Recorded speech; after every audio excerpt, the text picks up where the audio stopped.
Perfect. So hello, everyone. And first, at the beginning, I would like to welcome our panelists as well as participants. As I mentioned before, we have guests from different parts of the world. So good morning, good afternoon, good evening, depending on where you currently are. My name is Katarzyna A, Przybyła, and I have this pleasure and I have this honor to moderate today's discussions. Our conference, the UN Security Council, is it worth being a non-permanent member? I hope this is a good question. This conference is organized by the Embassy of Switzerland in Poland, but also our university, Collegium Civitas, and more specifically, Strategic Peace and Conflict Studies program that I supervise. This is the first such program in Poland, one of very few in Europe, and it's run together with the United Nations Institute for Training and Research, UNITAR. So if there are any students or young professionals in the audience, I definitely encourage you to check out our program. Now, before we move to the panel discussions, I would like to briefly explain the plan for today. We are going to have two panel discussions, one panel with excellent diplomats and one panel with our outstanding international experts. There will be a break between the panels at 4:25 Warsaw time. There will be a 10-minute break. So you will have a time to, I don't know, grab some coffee or tea before the second panel. At the end of each panel, we will have Q&A session. So I hope that you see that there is a chat available on Zoom. So you can ask your questions to the panelists in the chat. And at the end of each panel discussion, I will read your questions and the panelists hopefully will be able to answer your also hopefully difficult questions or interesting questions. But I'm sure that we are going to have a wonderful discussion. So these are the technical issues. And now about the topic. So the UN and the UN Security Council. The United Nations, just like all the international organizations, has its strengths and weaknesses. And when we look at the UN and its actions, we know that it has done a lot of good in terms of, or in regards to human rights, fighting poverty, but also it failed at least few times in terms of or during international conflicts and in, for example, genocide prevention. But when we deal with international problems, no matter if we are talking about Ethiopia, we are talking about Afghanistan, or when we are talking about the crisis that we have at the Polish border with Belarus, we have the UN in mind, and we want the UN Security Council to act. It has its limitations. While most of the discussions focus on the Great Five, so the 5 permanent members with the veto power that complicates too often the UN Security Council ability to act. We, during our conference, would like to talk about 10 non-permanent members and the role of non-permanent members in the UN and in the UN Security Council. We can say that non-permanent members can potentially make a difference. But the real question is, can they? And this is what we are trying to, or we are going to check. So the question, is it worth being a non-permanent member, can be transferred or switched to what's the point of being a non-permanent member? If there are so many people disappointed with the UN and with the UN Security Council, why so many countries still want to be in the UN Security Council? And what's the point of being a non-permanent member? And we invite wonderful guests who hopefully will be able to find parts of the answer to this question. So now I think I made it. What's the time? Perfect. It's 3:10. So high time for us to start the first panel. And in our first panel, we have experienced diplomats. This is the diplomat panel. And to be honest, we can say that we locked in this Zoom room the past, the present, and the future. So how is it possible? Let me introduce our guests, our panelists in our discussion. So the first panelist, Mr. Jürg Burri, the ambassador of Switzerland to Poland, and Mr. Ambassador represents the future. The future because Switzerland, for the first time in its history, is the candidate for the UN Security Council 23, 24. So the future, near future, but still the future. Our second panelist, Ms. Emer, ambassador of Ireland to Poland, represents the present. Why the present? The present because Ireland is currently in the UN Security Council. So is dealing with all the different international problems that we read about in the newspapers or online, which is probably more likely nowadays.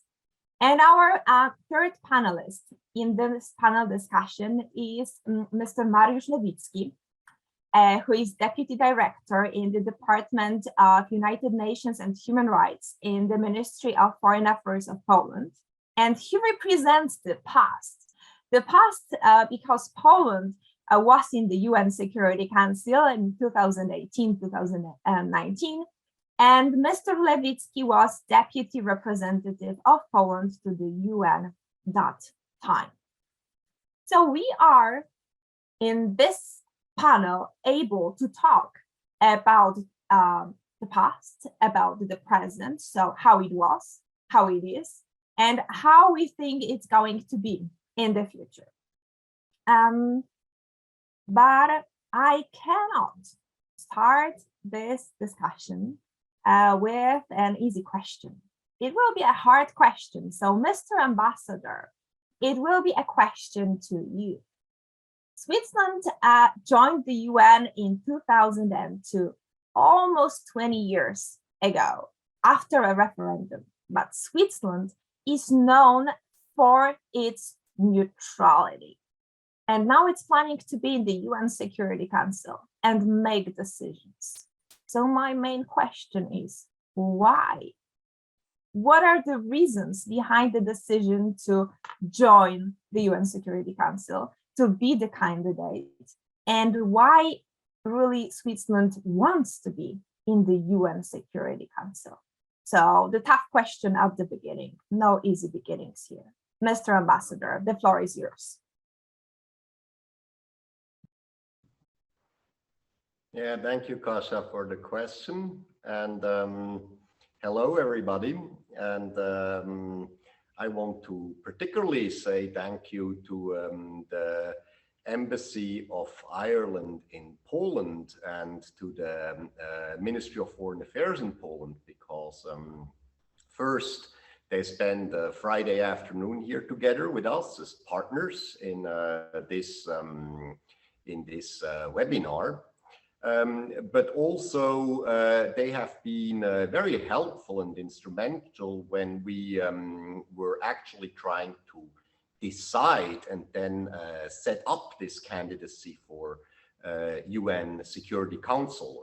We have been in close contact with other non-permanent members, and has been a very interesting job for me as a bilateral ambassador to consult with the Ministry of Foreign Affairs of Poland and get prepared, and has been a very interesting.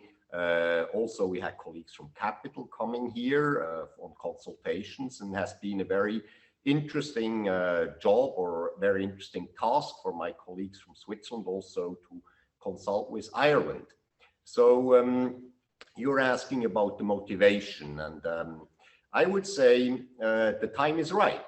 20 years ago, as you mentioned, almost 20 years ago, Switzerland was a latecomer in the UN, but the first country which joined through a popular referendum. So the majority of Swiss actually voted us into the UN.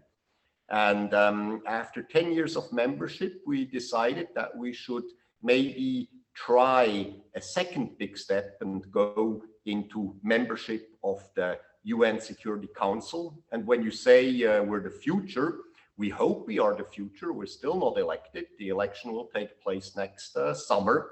And the term will then start at the beginning of 2023, as you mentioned. So the UN Security Council is, of course, the place within the UN, which is our commonly owned global organization, where some of the very difficult and the very strategic decisions for the organization are taking. And any country, I think, wants to once sit at that famous round table and also raise its voice and be heard and bring in its own standpoints. And any country should do that with the strong or the typical characteristics it has. And Switzerland is a neutral country. And just that neutrality, which basically we're by far not the only neutral country which has been a member of the UN Security Council, probably also gives us strengths for that mandate. And it's no coincidence that the motto that we have chosen for our campaign is Switzerland is a plus for peace. Because you see the Swiss cross, you see it here, that's our campaign logo. The Swiss cross is a plus and for peace. And that breaks down to our long engagement for humanity. Switzerland is being the seat of the International Red Cross. Switzerland is engaging for sustainable development, for multilateralism, for innovation, and for peace as such.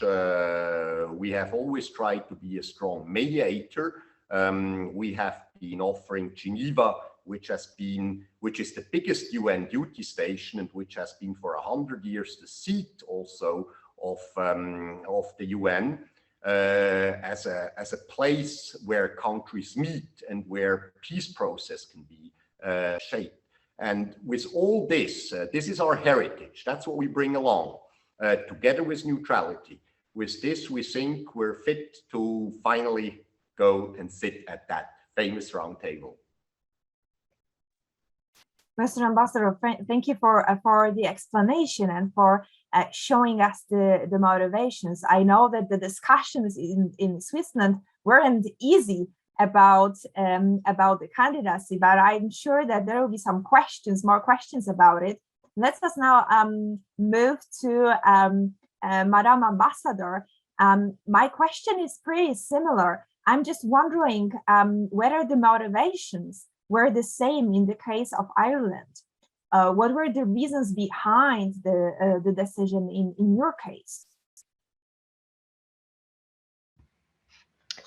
Katarzyna, good afternoon and delighted to be here. And let me extend my thanks to our Swiss colleagues and indeed to our Polish colleagues in terms of this panel this afternoon. It's a really useful opportunity to reflect on the importance of the UN Security Council.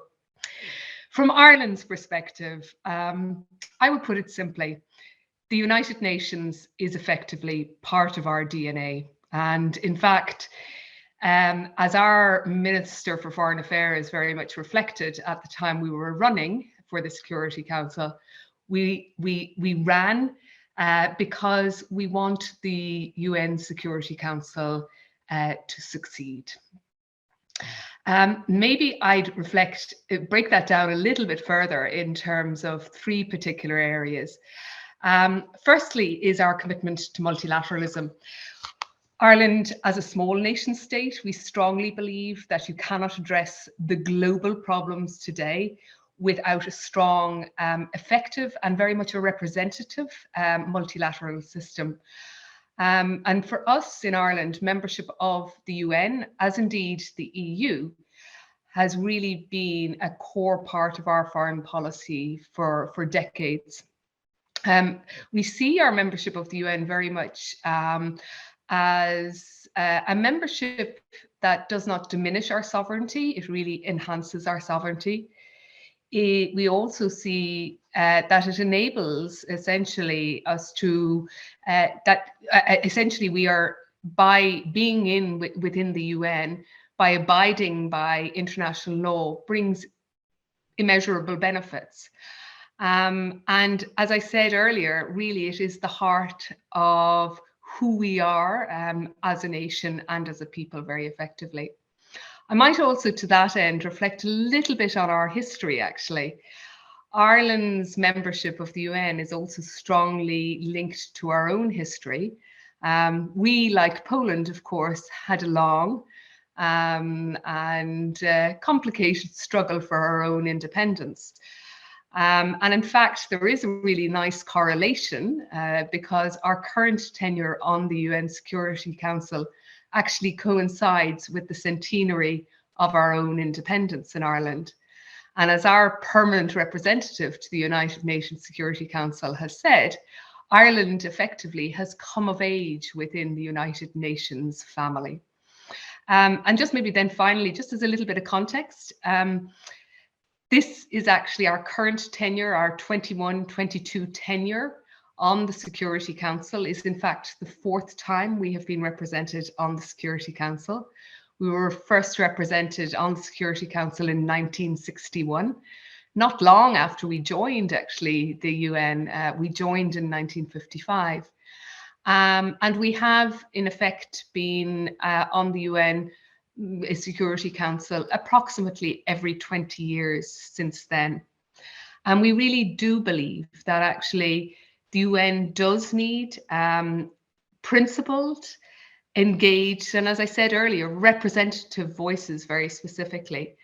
And we very firmly believe that for Ireland, where we hold principles and values very dear, it's not good enough just to press our principles and values from the sidelines. We actually need to be represented at the table and to engage also with countries that are not necessarily just in our neighborhood. So a bit of context setting for you. Perfect. Thank you very much, Madam Ambassador. I'm sure there will be like more questions in regards to the Irish experiences in the UN Security Council. But since we have the representative of Poland and we can now look from a distance on the time that Poland spent in the UN Security Council, and Poland was also the case. For Poland, it wasn't the first time that Poland was in the UN Security Council, just like Ireland.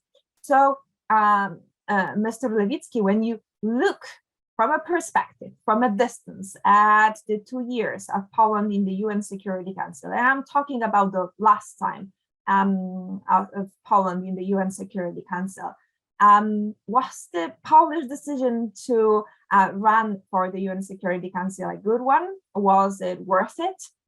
When you also compare it to the previous times that Poland was in the UN Security Council? Listen, first of all, good evening to everybody, and let me thank you, Katarzyna, and Collegium Civitas for organizing this very interesting conference, and I'm very glad to see two excellent ambassadors, Ambassador of Switzerland and Ambassador of Ireland, and nice to see you, Joanna. And as a point of clarification, these zebras behind me, that's not a new logo of a Ministry of Foreign Affairs. I mean, you have asked a very interesting question. And as I was the deputy permanent representative, and before I was posted to New York, I was in charge of our preparation and in campaign for the UN Security Council seat. I have no other choice but to stress that yes, it was a right decision. It was a right decision because we do believe in the United Nations. We do believe in the United Nations because we believe that the words opening the UN Charter, which describing the mission of the UN, which means saving the succeeding generations from the scourge of war, are as valid today as they were 75 years, more than 75 years ago. And the UN Security Council is a jewel in the crown in the UN system. So yes, it was a right decision. And but let me underline that we never ever saw our membership in the UN Security Council as an aim for itself, because we did see the UN Security Council membership as just having another instrument in implementing the priorities of our foreign policy. And one of key long-term priority of our foreign policy is strengthening the system of multilateral cooperation. Why? Because we are living in a more independent, interconnected world, and the challenges we face can be solved only through the UN cooperation. I must tell you that it was an enormous challenge for me and for all colleagues dealing with the UN Security Council. 2 years of very, very hard work. We have done our best to promote international cooperation, to advance peace and security, but also human rights and development. We managed to adopt the first ever initiated by Poland with a kind assistance of the United Kingdom, first ever Polish initiated UN Security Council resolutions on the persons with disabilities in armed conflicts. We managed to adopt PRST, presidential statement, and the presidential statement they are adopted by consensus on the humanitarian law. We organize with a little assistance of our Russian friends also, but 8 meetings in different formats on Ukraine. We had AOBs on Georgia. So I feel that we have done our job. And last but not the least, the very important dimension of our work in the UN Security Council was working with our EU family. And in 1819, there were 5 members of the EU, and our cooperation was extremely close, manifested with so-called EU stakeholders, so EU public declarations following some important meetings.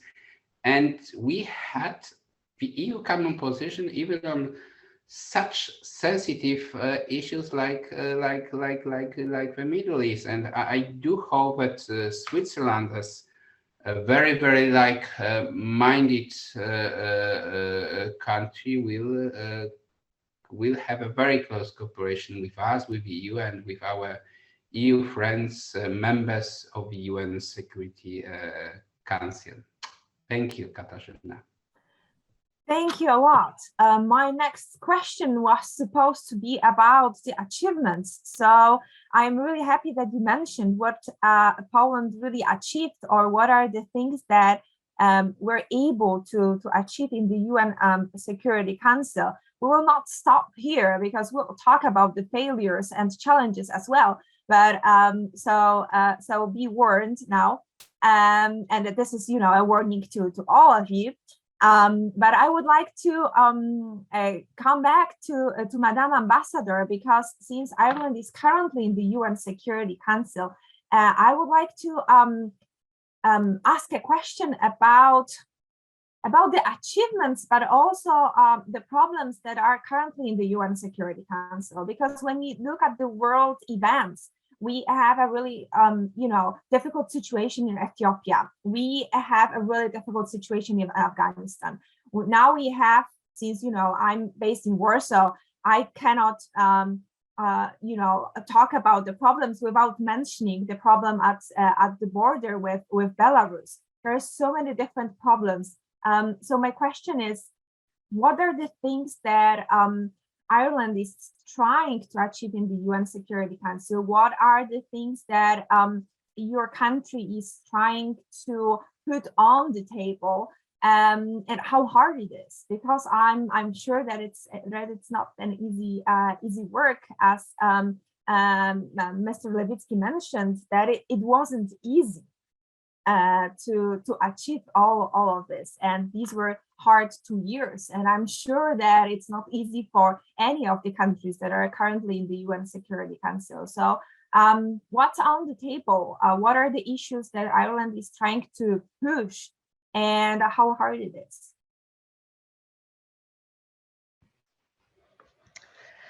Thank you, Katarzyna. Yeah, no, a lot in that question, and maybe first I'll focus on what our own priorities are and what we believe we have achieved to date, and then maybe touch on, as you say, some of the challenges very specifically. We joined the Security Council in January of this year, so we are now just coming up on 11 months on the Security Council. And in that time, we have been really active across the full council agenda. But our engagement has been very much based around 3 core principles. And they are, number 1, building peace. Number 2, strengthening conflict prevention. And number 3 is around ensuring accountability. But very specifically, in terms of achievements, I might look in particular to the fact that Ireland held the presidency of the UN Security Council in September just gone. And during that time, we managed the council business for the month, and that was, of course, the main responsibility. But it did also provide us with an important opportunity to highlight issues in keeping with those principles and priorities that I mentioned very specifically. So, for example, we organized a number of high-level meetings on key thematic priorities. We secured a very, very important resolution on peacekeeping transitions. Peacekeeping is a really important area of engagement for Ireland, given our long and unbroken record in terms of engagement in UN peacekeeping for over 60 years. And we also initiated negotiations on a resolution on climate and security very specifically. I can go into more detail on any of those should you wish, but I suppose I, as a woman ambassador here as well, would particularly like to reflect on the fact that we also, in terms of thematic priorities, we have put and continue to put a very strong focus on the women, peace and security agenda in particular. And we have established actually a trio of WPS presidencies, as they're known, with Kenya and Mexico, because we want to really seek to advance real implementation in terms of that particular agenda. And very specifically, what I would highlight is that during our presidency, during the month of September, very specifically, we were pleased to bring 16 female civil society briefers to the council. and certainly considered to be a very significant achievement, and also more than any other presidency has done heretofore. As you mentioned, of course, the UN Security Council, it certainly is challenge. We're dealing with challenging and complex and often divisive issues, actually, very specifically. I suppose in terms of, if you were pressing me on non-achievements very specifically, one thing I'd say firstly is that actually we know from our own experience on the UN Security Council that the agenda can be driven by things that you cannot predict. If you think the last time we were actually on the Security Council was in 2001, and at that stage we held the presidency during the 9/11 attacks, actually. And of course, this September, as you mentioned, Afghanistan also very much to the fore in terms of the Council's work. And what I would say is, by its nature, because we're focusing on peace and security very specifically, we're dealing with really many complex, many critical, and many disputed issues, actually, very specifically. And it is true that we won't always see the extent of progress that we would wish. But I think our Prime Minister in particular was very, very forthright to that end when we began our term on the Security Council, when he said, look, yes, despite that complexity, despite those disputed issues, we will continue to bring careful judgment and our core values, which are really around a principled and independent voice. And in particular, our own very lived experience in Ireland of conflict on the island of Ireland to all of our work. So yeah, as I say, hopefully maybe have given you some insights into both the achievements and the challenges. Thank you very much.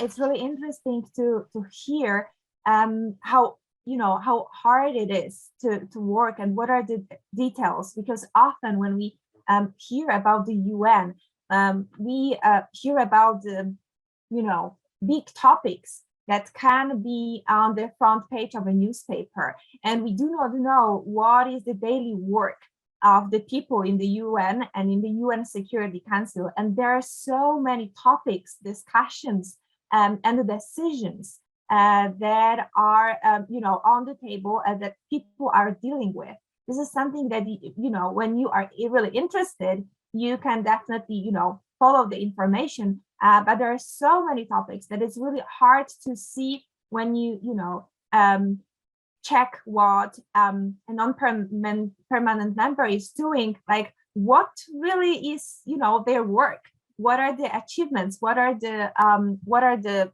priorities, and how non-permanent members can really push for positive changes. So thank you very much for mentioning the good things and the things that are not easy, because as we know, the UN Security Council is not the answer to everything, and it fails in many cases. And sometimes, although people are trying very hard, there are some obstacles that are really hard to overcome. So, Mr. Ambassador, your turn. We know that it's not easy. We know that you can learn some lessons from the past and present non-permanent members. And you can also follow some examples. So definitely, you have your own list of priorities. As Madam Ambassador mentioned, it's sometimes hard to predict what will be on the table, because you can have your priorities and plans, and then, a crisis happens and you have to react to that crisis. But when you think about 2023-24, and if you achieve what you plan, I mean, if you are elected to the UN Security Council, what are your priorities? What are the top things that are on your list that you want to achieve? Thank you. Indeed, I think the best line that I have heard connected to the to a tenure on the UN Security Council is expect the unexpected. And that is, of course, what you will have to deal with. And therefore, Switzerland in its campaign, we are highlighting our strengths. And that's, as I said, humanity, sustainable development, multilateralism, innovation, and peace. But we are not highlighting our priorities that we are going to take into the council. Those priorities, we will have to set them up. We know the members want to know them, and we will have to set them up, but short before the beginning of the term. However, there is not only the unexpected, and if you give me 3 minutes, I would like to mention a couple of things. First of all, there are also things that can be planned, and for example, Poland very carefully planned the anniversary of international humanitarian law during their August presidency, their second presidency of the council. Switzerland being more or less the home of humanitarian law. I mentioned Geneva, I mentioned the International Red Cross, and that is an example of an event that can be very thoroughly planned and how to bring this into the council, and Poland did it, and we observed them, we worked with them, and we take it as an example. The second one is what Emer, Irish ambassador, just mentioned, is you have presidencies, you're on the driver's seat, you're on the discussion table, and you can invite rapporteurs. So this is also a power. Who should the Security Council listen to? And I found the example that Ambassador O'Connell gave with the women rapporteurs a very nice example. And then comes the third point I want to make, and that is probably a bit connected to homework. I think when you want to go into the Security Council, you have to prepare. And first, I think you need backing. So you need, in Switzerland, we already last year talked to our parliament, presented them what it means to be on the council, and our parliamentarians, our parliament now knows, we also gave them a report, what can come up once we will be on the council. Second, we had a very transparent decision within the government. What should be decided, discussed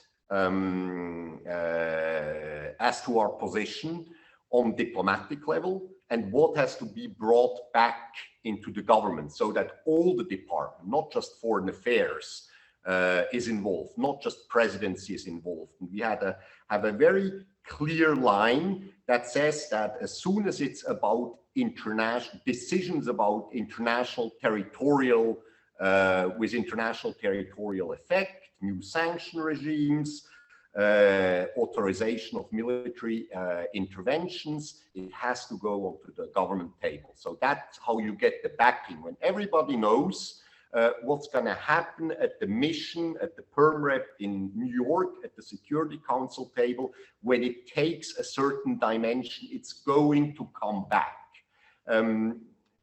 That gives you the freedom to act after. Then you need structures.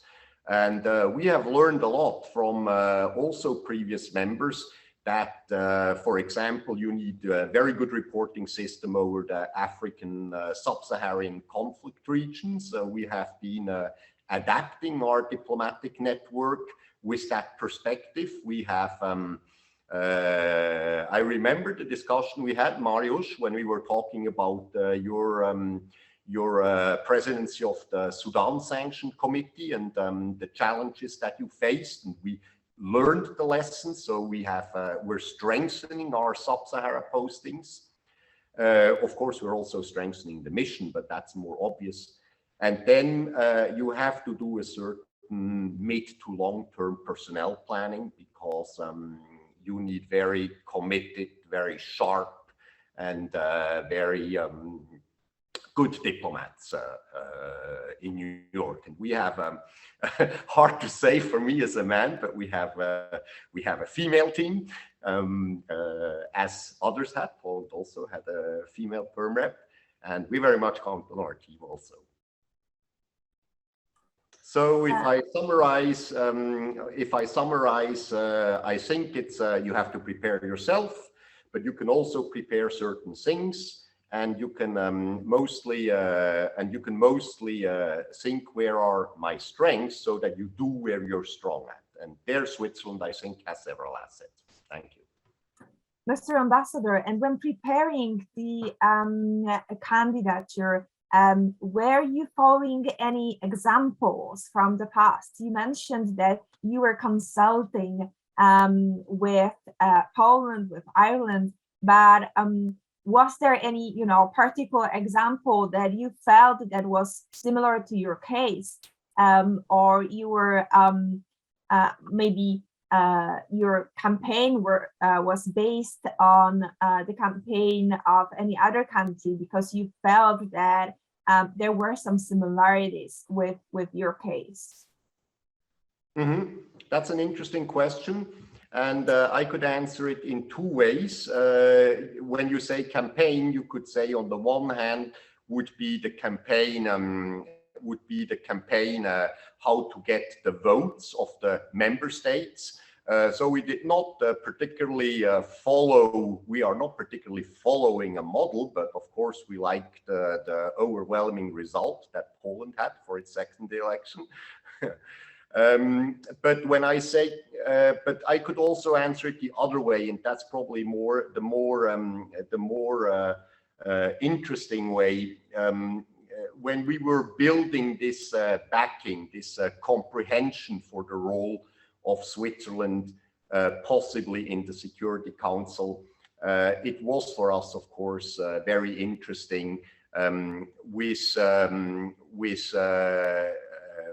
which idea other neutral countries went into the Security Council. And that was looking at Ireland, Sweden, Finland, Austria. That was something which interested our parliamentarians, and that was something that we gave them thorough information about. Perfect. Thank you very much for your answers. Since we have Mr. Lewicki, I will dig into the topic of maybe some failures and challenges, because now probably it's easier to assess because we have it happened 2 or 3 years ago, so it's easy to see maybe what could have gone better, what worked and what didn't work during the time that Poland was in the UN Security Council. And by talking about or by mentioning failures, I'm not only asking about Poland, but I'm talking about the UN Security Council in general, because sometimes you I don't know, you have your vision, you have your plan, and you really want to achieve something, but there's some obstacles. One of the obstacles is definitely the veto power of the 5 permanent members. So definitely we know that non-permanent members can vote, and one country, one vote. But still, one veto means that nothing can be achieved. And this is the situation that is really hard to deal. You are representing your country, you are representing your citizens, you are responsible for really important matters. And I think it was mentioned here before, accountability is important. Because one thing is to be in the UN Security Council, but accountability for what you do should be also the top priority. And when you look at the 2 years that Poland spent in the UN Security Council as a non-permanent member, and you are, analyzing, and you're analyzing what were the topics, the hot topics, and the important issues. So in what ways the UN Security Council failed, and there was nothing the non-permanent members could have done. I know that probably it's a difficult question, but I feel that when talking about the UN Security Council, we also have to talk about the situations when people are expecting the UN to act, and we do not see the actions. And as a non-permanent member, I guess that sometimes, it brings frustration, and it's, hard to be there with no options, with no decisions, with no instruments that you can use. So when you look at the 2 years, what were the moments when it was really hard because the decisions were not made? Mr. Lewicki, you. Yes, thank you, Katarzyna. I have lost a connection for a moment, so I didn't hear the end of your introduction. But anyway, first of all, before I start answering your question, let me highlight that I don't like a term non-permanent member of the UN Security Council. We didn't like it back in New York. We didn't use it back in New York. What we did use was elected. We are all elected members of the UN Security Council, which means that we have equal rights with all permanent members, with the exception of veto power. So this is the first point. Second point, you've been referring to a kind of frustration. Yes, and personally speaking, for me, it was extremely frustrating exercise when I was sitting at another meeting devoted to Syria, when we were talking about these poor people dying, being killed, adopting another resolution, and the resolution which was not implemented by the very some member states that voted for that resolution. So yes, sometimes it was a very frustrating exercise, which means that if there is a will and it regards mainly the permanent members, still the permanent members of the UN Security Council, there is a way to address the problem. Regrettably, what we witnessed during our term in the UN Security Council and what we have been witnessing recently in the UN Security Council is this increasing polarization between key players, permanent members. In such a situation, the UN Security Council is de facto blocked, and it is not in the interest of the UN Security Council. And first of all, it is not in the interest of the permanent members of the UN Security Council, because if a solution cannot be found within the UN Security Council, it means that the UN Security Council is losing its importance, and the global problems are solved in other fora. So this is the second point. The third point, the third thing that hampers the effectiveness of the UN Security Council is the division of labor. The division of labor between the permanent members and non-permanent members. For me, it was a ridiculous situation that we were chairing the Sanction Committee on Sudan, but we didn't have a pen on Sudan. It has been changing recently. So when it comes to this shadow UN Security Council, which means Sanctions Committee, this is the hard work not visible for non-permanent. When it comes to the drafting resolution, it is just for permanent members. And it wasn't just like that. There is no rule that only permanent members can have pens. And again, it is in the interest of the effectiveness.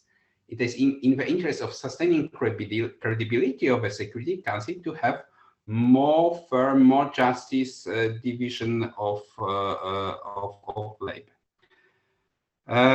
Fourth point is the veto power. Yes, we as many countries, for us, it makes no sense to use a veto power in case of genocide. And talking about failure, yes, we did adopt a resolution on this the person with disabilities. Yes, we did manage to adopt PRSTs on humanitarian law, but we didn't manage to adopt PRST, a resolution on prevention, genocide prevention, because of a very, very strong opposition by some UN Security Council members. Another weakness of the UN Security Council, but it seems to me that it applies to the whole UN system, that we are dealing with the problems when they are already there, right? The UN Security Council is holding an urgent meeting on X, Y, Y when the war is already going on.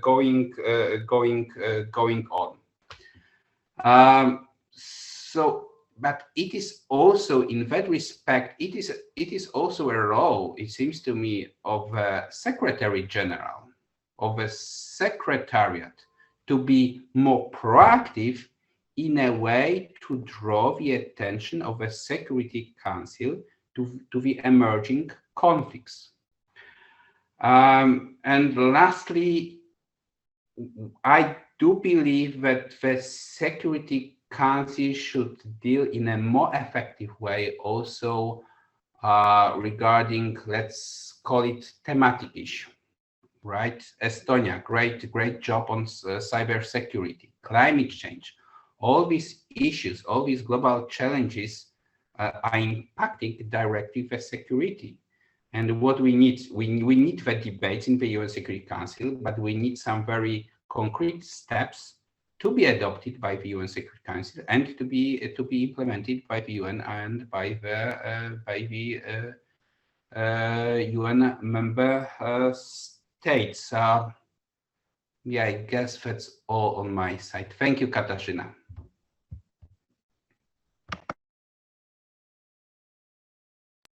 Thank you very much for your answer. It was really interesting to hear about the inside work, because this is not something that we usually hear. I mean, when we observe the UN Security Council, we know that obviously there is a problem with the veto power. But the non-permanent or the elective members, now I will remember that I should use the word elective members, which I think is really interesting and a very good phrase in terms of thinking about who the members are, because these are the members that are elected, not, you know, chosen at the beginning with no option to change, but these are the countries that were elected. So it gives you additional credibility and also a mandate to act, but also a great responsibility. I have some more questions, but we have great questions in the chat. So if you don't mind, I will move or switch to the questions from the chat, because these are the questions almost to all of you, and it would be wonderful to hear your answers. Definitely, there are many questions about the UN Security Council reform. I guess that we cannot have a conversation about the UN Security Council without a talk and questions about the UN Security Council reform and a change. And the main reservations are connected to the veto power, but also the structure of the UN Security Council.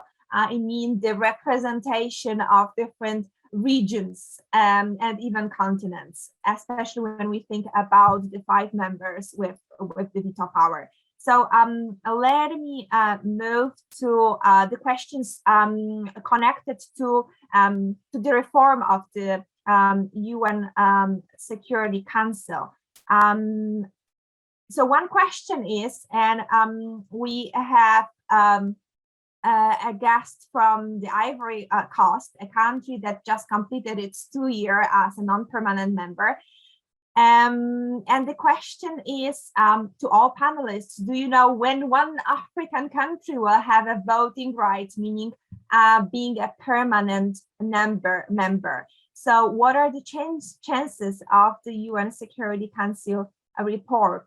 And the second question connected to it, in the structure of the UN, in particular the Security Council, is the structure of the UN Security Council relevant to the contemporary international politics? So who wants to start the tough questions about the UN Security Council report? And I also saw one question to you all, asking whether is it maybe, or it would be better to have a campaign on the decentralization or the reform of the UN Security Council. So maybe you should, instead of campaigning and instead of trying to be an elective member, the countries that are not in permanent members should work more on the reform. So these are the three hard questions about the UN Security Council reform, problems with the veto power and also the representation. So who wants to start? Madam Ambassador. Katarzyna, yeah, I'm more than happy to come in on those, and they're very pertinent and very useful questions. So thank you to the audience for those. Yes, UN Security Council reform is a really important topic, and unfortunately a topic that has we have been endeavoring to address for many years and continues to be stalled. From Ireland's perspective, yes, we are indeed very supportive of Security Council reform, and we're really clear on the need to increase the size of the Security Council. Our representative in the audience from the Ivory Coast raises a really, really important issue. We are very conscious that many of the areas in the world are either insufficiently represented on the Security Council or not at all. And that is certainly a challenge in terms of the effectiveness of the Council. When you think about it, 60% of Security Council work is focused on Africa, very, very specifically. And that is something certainly in the context of our preparations and indeed our ongoing work that we continue to focus on, and we continue to advocate for the fact that African voices in particular need to be heard in terms both within the UN more broadly, but at the Security Council in particular. As I said, political reform would inevitably bring about a greater sense of participation. It would also bring about a greater sense, I think, of responsibility and ownership, actually, which is really, really critically important.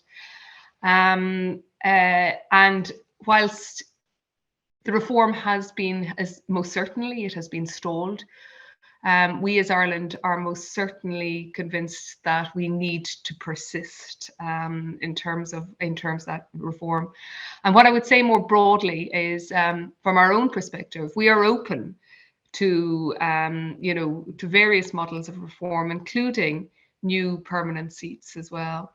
But we would also say, and this is critically important in the context of us, we're representing a small nation state, is that we would not wish to see the opportunities equally for smaller states to serve on the Council at regular intervals being diminished. When you think of it, 100 current members of the UN are classified essentially as small states, namely with populations of under 10 million. So yeah, I say a few perspectives from Ireland to that end, and I'm sure my colleagues will have other were there other perspectives to add? Mr. Ambassador. Thank you. Am I on mute? Yeah. Yes. Well, these are interesting questions, and we already heard a very interesting answer, and already the variety of the question shows how difficult the discussion is, because we have overlapping discussions on the veto right in general, and we have a discussion on the membership and the permanent membership of the council. And in general terms, Switzerland looks rather positively at an enlargement of the Security Council, because it could better represent certain groups of countries. And our friend from Ivory Coast is mentioning Africa, and Africa is in particular one group which is underrepresented. But at the same time, we would not want to impose a current world order for decades. More interesting is probably, or more interesting, maybe not interesting from a political level, but more interesting from success chance, is maybe the discussion about voluntary constraints for veto rights. So certainly not more veto rights, but voluntary constraints of existing veto rights. And here our Polish colleague has mentioned that particularly situations of genocide and other violations of international humanitarian and human rights law are particularly of concern. But when Switzerland is applying or a candidate for Security Council, of course, that shows that we want to contribute to a good functioning of the Council, and the discussion of the reform, the transparency, how the veto rights, the scope of the veto right, the membership should not be in the way of the good everyday business on the problems, the unexpected problems that this world faces and which the Council has to face. Thank you very much. Mr. Lewicki, do you want to, try to answer this difficult question? Do you want an undiplomatic answer, short one, or diplomatic one? A long one? Maybe definitely both. The first one. Definitely the first one. Just replying to our colleague from the Ivory Coast. Extra UN Security Council seats. I don't think that in near future, which means 10, 15 years, we will see an extra seats at the UN Security Council because of the opposition, but not elected, not opposition from the elected members of the UN Security Council. But yes, it goes without saying that the UN Security Council should better reflect the world we are living in right now. And as for Poland's position, we fully support a call for the UN Security Council reform, and we do understand aspirations of G4, of African countries for being better reflected at the UN Security Council, but it applies also to the Eastern European group, which Poland belongs to.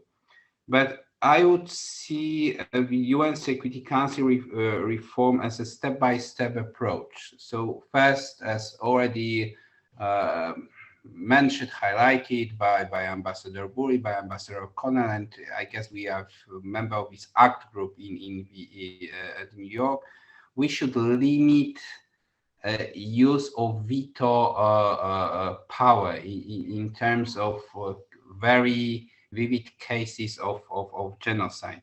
Second step would be, and I have already highlighted this more equal division of labor to make the UN Security Council on one hand more democratic, but on the other hand to preserve this effectiveness of the UN Security Council, to make again more transparent, but also to save this ability of talking in private, because it's obvious that some diplomatic discussions must be carried out behind the closed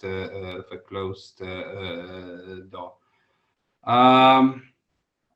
And I see a room for improvement also when it comes to the cooperation among the E10, which means the elected 10 members, because, well, Switzerland, or Ireland right now, and Switzerland as a future member of UN Security, you have and you will have also a veto power, because the elected 10 members of the UN Security Council, when they work together, they have a veto power. For a resolution to be adopted, it must be accepted by at least 9 members of the UN Security Council. So there is a way to challenge the permanent members, to make them aware that not only them, they have this UN veto power. Thank you. Thank you very much for mentioning this, because I think this is a really important point. Because when we talk about the veto power, obviously we have the 5 countries that can say veto, but when they definitely want something that the other countries do not want, there is this chance for non-permanent members to say no. A single no will not work. But if non-permanent elected members work together, there is a chance. So my next question, and also the question that was raised in the chat, is about the instruments that elected members or even countries that are currently not in the UN Security Council have to still raise their voice, to push for changes. What are the instruments? We know that this discussion about the reform, it has been, the discussion has been for so many years with no results. That, as for now, there are different proposals in terms of changing the veto power. Even when I was doing this exercise with my students, 2 main proposals were, first, it should be a double veto. I mean, there should be like at least 2 countries saying no, so that it's effective. And the second option was that you cannot be a judge in your own case. So if we are talking about the conflict that concerns you, your veto power will not be possible. You will not be able to use the veto power. There are some other proposals, especially in terms of in regards to genocide and crimes against humanity, that it should be a separate mechanisms in such, important cases. We have the R2P mechanism, which is not a law, but all countries agreed that these are the cases that are so special, so important, that we have to have a different mechanisms. But in terms of instruments, because this was one of the questions, if you are an elected member, or if you are not an elected member, but you are a member of the UN, what are the ways, the instruments that you can use to make some changes, to make the UN Security Council to work on your case? Mr. Lewicki mentioned a few, so for example, the cooperation of the elected members, but I guess that based on your experience, you can share some more instruments or options that countries do have. Katarzyna, just don't ask me because No, I'm past. this is I'm the past. I look into the future. So okay, thanks for this question. You know, I don't believe in revolutions, and also the way we work at the UN, it is not the way revolutions are made. It's a day by day work. And if you look at the UN Security Council dynamic back until from 1918, there is a positive trend that actually elected members of the UN Security Council has started to be pen holders. And also it was because of our hard lobbying by Kuwait, who was the chair of Committee of Working Methods with vice chair. It is because of Ireland, Estonia. So this is the first point. Second point, even if you are not in a Security Council, and even if you are not running to the UN Security Council, you can influence the work of the UN Security Council, because actually every and each year the UN Security Council is obliged to present a report to the UN General Assembly. And in my view, this obligation is not taken seriously enough by the UN Security Council, but it is not taken seriously enough by the member states, because I was participating in such a debate, and it was not most excited debate, only with a few ambassadors present and taking the floor. Because the UN Security Council, it is our UN Security Council. We have elected all these members.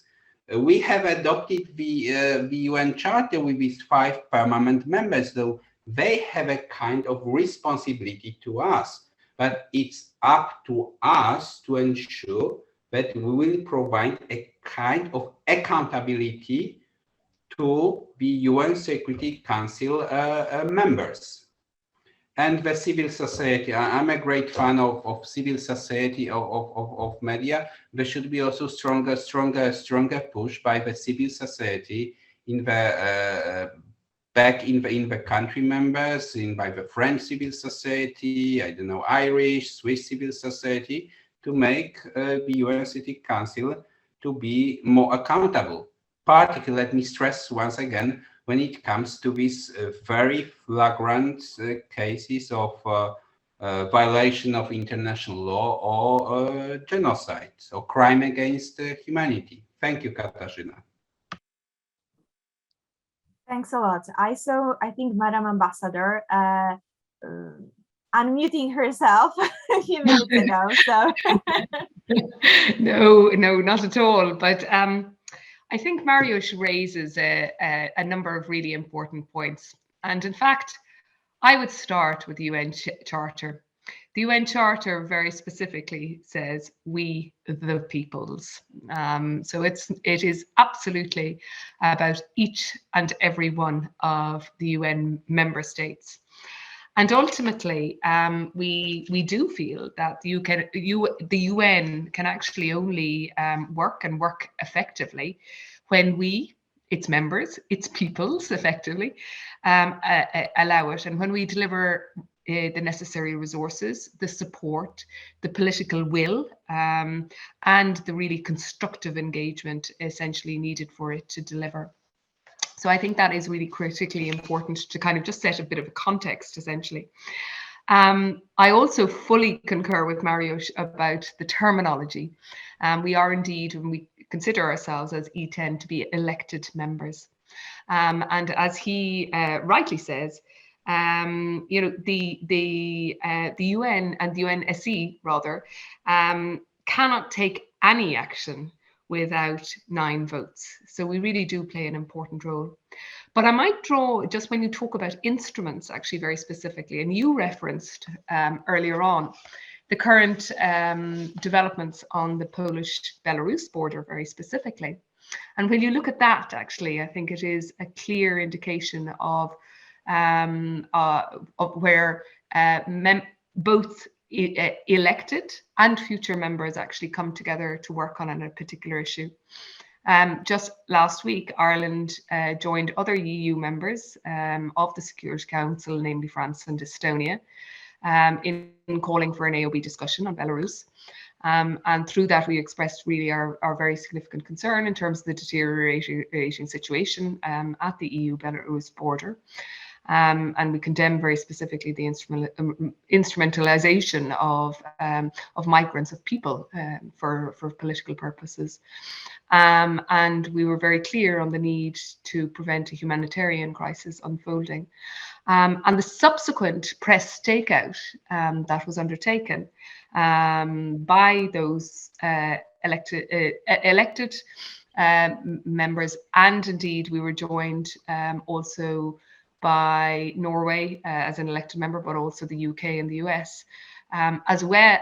Also, we're joined by an incoming council member, namely Albania, was very much welcomed and well received. So again, I suppose I'm just trying to give a concrete example of where the instruments that are at our disposal and where there are opportunities for different UN members to come together and to work on a particular issue.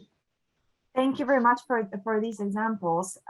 These are very helpful because we can actually see how it works and how countries can cooperate. Mr. Ambassador, we have, I think, few minutes left, and that's your turn to finish this panel with the best possible answer. Well, thank you. No, I think the answers of Irish ambassador and representative of Polish Ministry of Foreign Affairs shows how close we all are as past, present, and maybe future non-permanent members. The position on Belarus, Switzerland thinks about the same lines. The thoughts of Mariusz, we widely share them. But one thing I could maybe add is that every year the Security Council is actually adopting 50 to 70 resolutions, and so the veto, avoiding the veto, that's actually also a contribution which often comes from non-permanent members. And I think there some non-permanent members really have that strength, that they specialize in mediation, that they offer international hubs where such negotiations can be led, and that they have an expertise of bringing concurring sides together. And that is basically the best of us, because the less vetoes we have, the more non-permanent members can help avoid vetoes, the more we have a calm and relaxed environment in which the reform discussion can be led. And that basically brings me to what our ambition would be, and that is that plus for peace. No, the conversion of the Swiss cross to the dove is to help constructively work in the Security Council, so that other discussions have more room, have a better environment, that they can also be led. Perfect, and that's the perfect ending of our first session. We are right on time. It's 4:25, so it's high time for us to start the break. But first, let me thank our panelists for your presence, first of all, for your insights and for your answers. It was a great pleasure to have you here, to host you. And I'm really impressed with your answers, really honest answers. And because, one can assume that a diplomat panel would be, too diplomatic to, find really honest answers. But I think we've been having a wonderful discussion. And from the number of questions in our chat, I can say that definitely it was a very good discussion. We were not able to answer all the questions, but we will have the second part. So we will use the questions and we'll ask them to our panelists in the second panel. So we are going to have a 10-minute break now. Thank you very much for your time, for your insights, for your answers, for being here with us. Thank you very much, all the participants. Now, this is a time for us to grab some tea or coffee.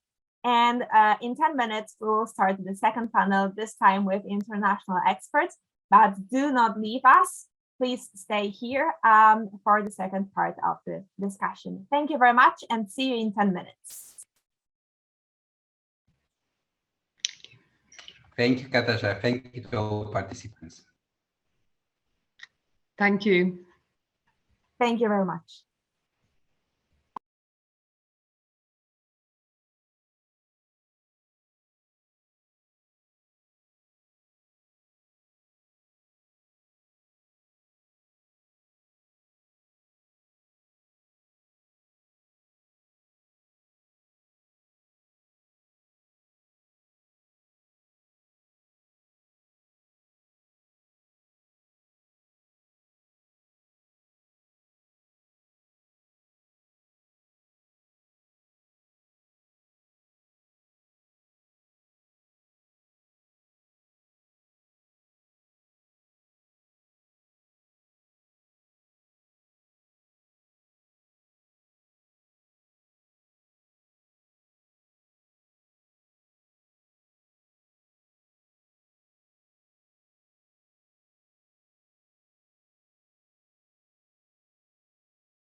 Welcome again.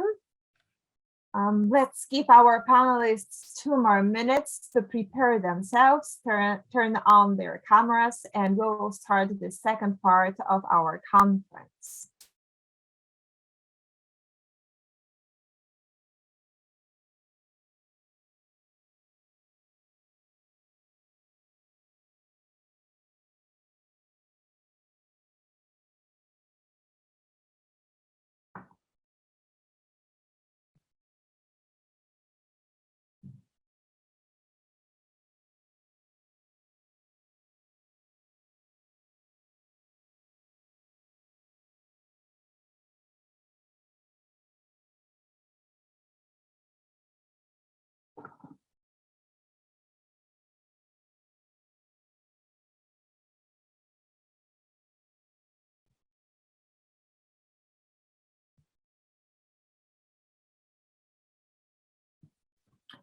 For those of you who just joined us, we are going to start the second part of our conference, the UN Security Council, Is It Worth Being a Non-Permanent Member?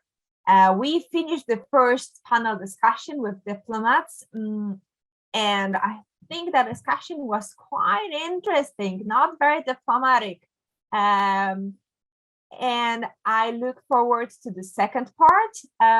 And the second part is with international experts, outstanding people. I came up with the topic, but what really makes this conference are the people. Excellent experts who agreed to be here with us and talk about a really important question.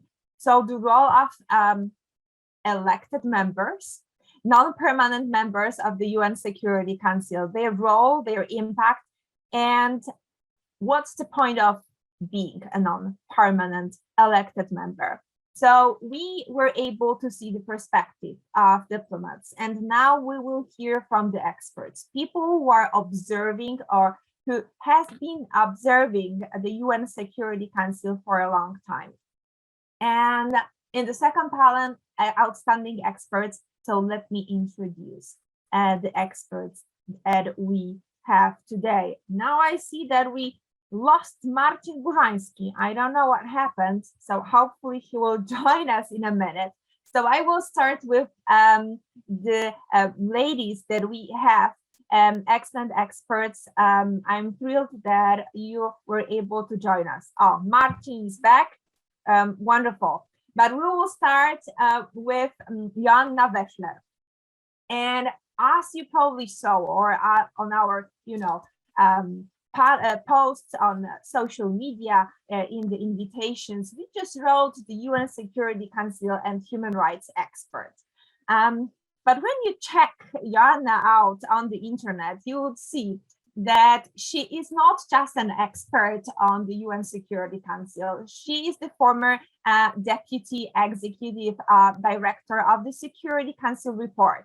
So the organization that is closely monitoring what is happening in the UN Security Council. And I can say that probably one of the best experts of the UN Security Council in the world. Joanna is Polish, but she lives in the US, so I'm really happy that she was able to join us today, although it's still morning in the US.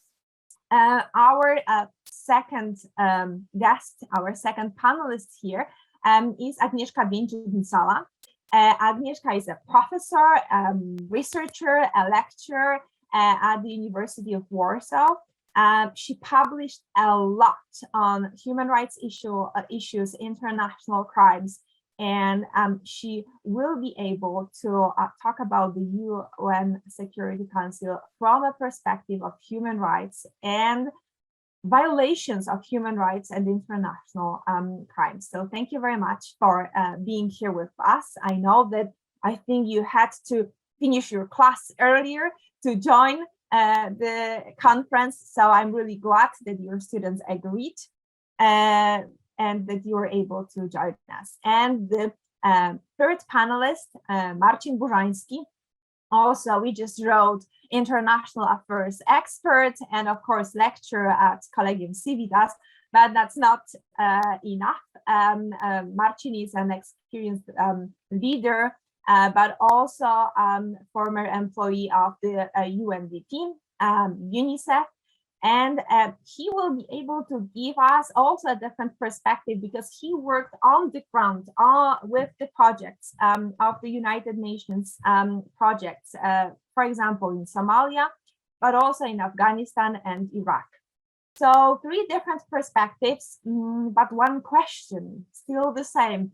Is it worth being a non-permanent member? We will start, or I would like to start with Joanna, because you have been monitoring the UN Security Council for many years now. So my first question is how the role of elected members has changed and how their impact on the decision-making process in the UN Security Council has changed. Do you see the differences when you compare it how it was, I don't know, 10 years ago, 15 years ago, and how is it now? Is it easier? Is it harder? Are there more active or less active? What has changed?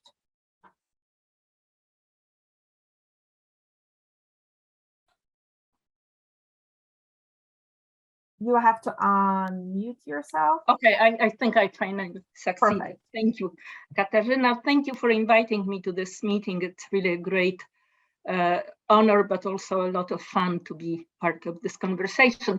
I want to add one thing, since it's relevant to the answer I will give to your first question, which is that my very close engagement with the Security Council goes really far back, because it's already a quarter of century, because I was, since 1994, for 11 years, I was the representative of Human Rights Watch at the UN, and in that capacity interacted with the Security Council almost on a daily and certainly on a weekly basis.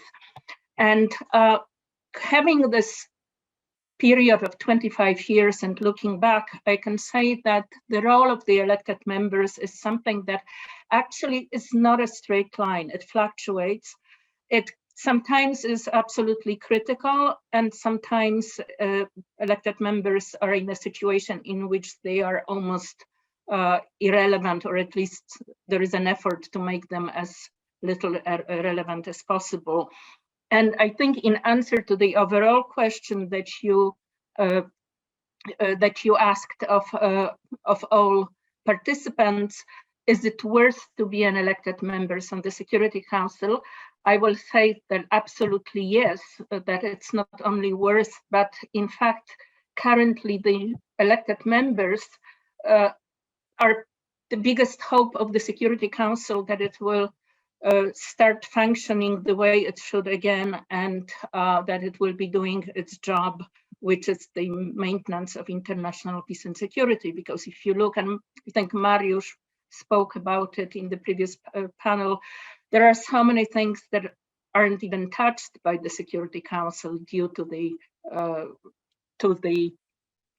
blockages and the disagreements among permanent members. So we have places like Syria, Ethiopia, Myanmar, Yemen, where horrible things are happening, and the council is literally almost irrelevant, with some exceptions.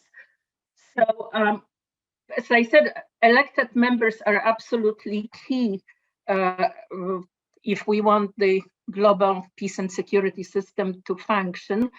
But there are several buts, and it's not an easy thing, and we cannot just proclaim, oh, it would be good for elected members to have a bigger impact.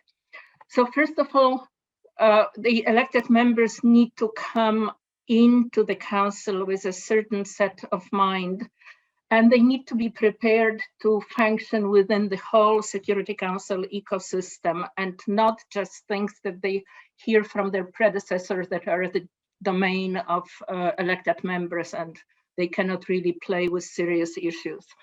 The quality of the elected members is very important, and it is especially recently, a mixed bag, and I can at some point expand on it, but I don't know if we will have time. Also, huge importance is individual diplomats. It really is not just the member state, but who the member state puts in a position to represent it on the Security Council. There is a problem which I think was alluded to, which is that essentially all serious conflicts or conflicts about which at least one of the permanent members is concerned are controlled by the so-called P3. There is a pen holder system under which the Western members of the Security Council, Western permanent members, France, the UK, and the US, essentially control everything that happens with respect to those conflicts. And finally, I know it's controversial, and perhaps some of the diplomats will not agree with me, but I think members need to measure the success, elected members of their term, by their ability to address security problems, and which usually means a conflict, although sometimes it is something like climate change or terrorism, rather than just the number of thematic products that they led on, put forward, and the number of, and sometimes originality of their signature events. And with this originality, there are, and I have been looking at it for many years, there have been so many extremely original things brought into the council that had never been talked by the council again. So it is, beware of signature issues and presidencies which are planned 3 years in advance is not an easy thing to do, because nowadays elected members often consider being on the council as a public relations opportunity and a way to present their priorities, which is important, but at the end of the day, the council is there to deal with problems that arise. And someone said in the previous panel that it is extremely important to be prepared for the unpredictable. And this is really the most strategic approach to the membership, not to overload the priorities, but rather leave oneself space. And I will finish by saying that I think we may be on the way of seeing a very interesting and fairly unique signature issue that may go to Ireland's credit.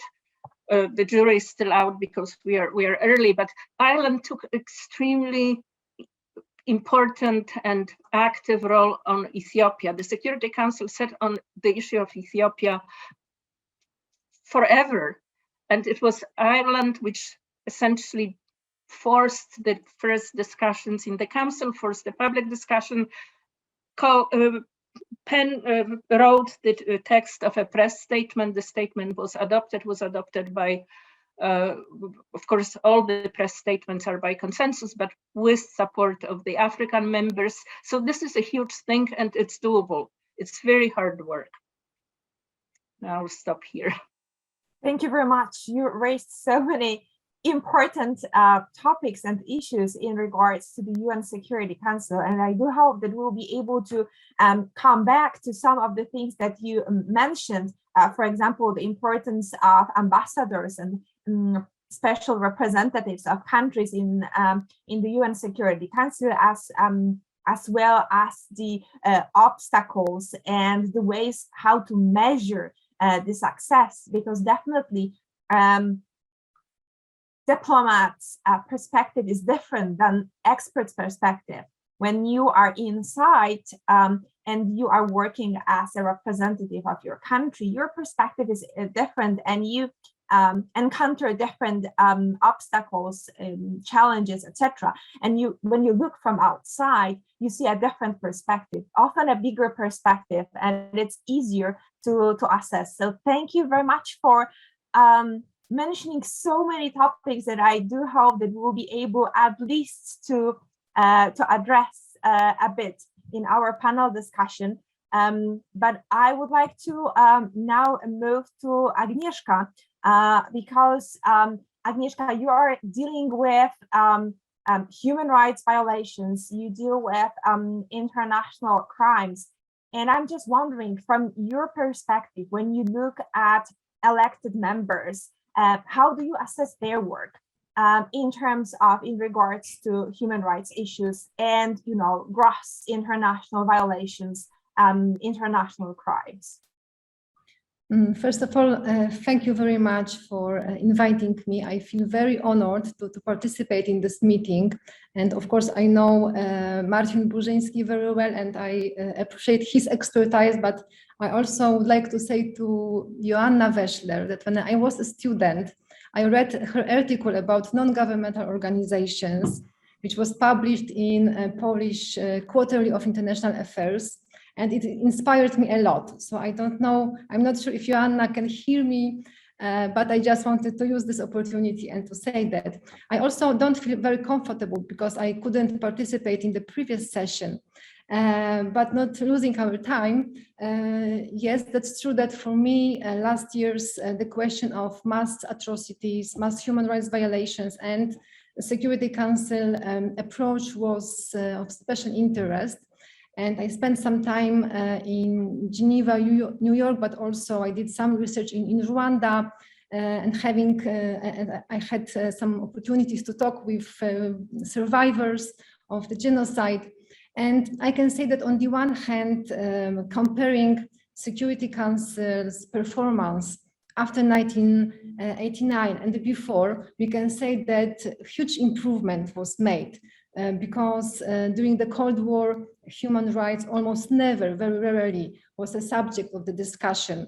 So after 1989, step by step, more and more often, states, Security Council's members could see this link between human rights situation and peace and security matter. So we should appreciate that. We of course know that Security Council has instruments as any other institution, body, to act, to react on mass violations of human rights, but also in the field of operational prevention. Also, Security Council can have some instruments which is based on, for example, UN Genocide Convention, which is not often used, unfortunately. So on the one hand, especially after 2005, Security Council played a role using this constant responsibility to protect, and there are quite many resolutions in which Security Council reminded member states that they were responsible for human rights situation, and they tried to, and Security Council tried to involve this idea of prevention. There were some cases that we also can say that Security Council was successful. I mean, for example, Côte d'Ivoire, when Security Council was quite flexible and reacted to the situation, to the development of the situation in the field. Mandate of the peacekeeping operation was like adjusted to the situation. So it was, let's say, successful at the time. But of course, we know that many horrible massacres occurred last years, especially, I mean, Syria. There were huge difficulties to adopt resolutions on Syria, to decide about humanitarian corridors, to ensure some minimum guarantees for people who really, when they are in such a horrible situation, they always believe that the Security Council could do something. And in most of cases, it's not able to do that. So I'm not very optimistic, to be honest. And I also could hear from Joanna that thanks to non-permanent members, Security Council is able to deal with many topics, more and more topics, but sometimes I would like to keep for the Security Council only these crucial topics, because I have the impression that non-permanent members, of course, they have different interests, ideas. Very often they are not global, they are more regional, local, and very often it's the question of the state image, etc., etc. And they, of course, try to do something. But sometimes, you know, I would like to have less topics, less problems, but to be more concentrated and to give some more time for Security Council to decide about this crucial, absolutely crucial matters. And for me, mass crimes are this kind of matters. Thank you very much. Agnieszka, thank you very much. There was one question in our previous panel about the topics. I mean, someone raised a question about cybersecurity, climate issues, and how these topics are relevant to the work of the UN Security Council, and whether UN Security Council should really focus on, you know, new emerging threats to peace and security, or the UN Security Council should, you know, focus more on the core problems, or you can say like hard security problems. So I hope that we'll be able to talk more about the topics later, because I think this is a very important question. But you raised also another topic, which I think was also mentioned in the previous panel, but the topic that I also have in my mind when I think about the UN, that we are often disappointed with the UN, and we know that there are limitations, and I feel really disappointed when we see that the UN Security Council fails in, you know, solving problems. But still, people in all the regions in the world are waiting for the UN Security Council to act, and are hoping that the UN Security Council will help them.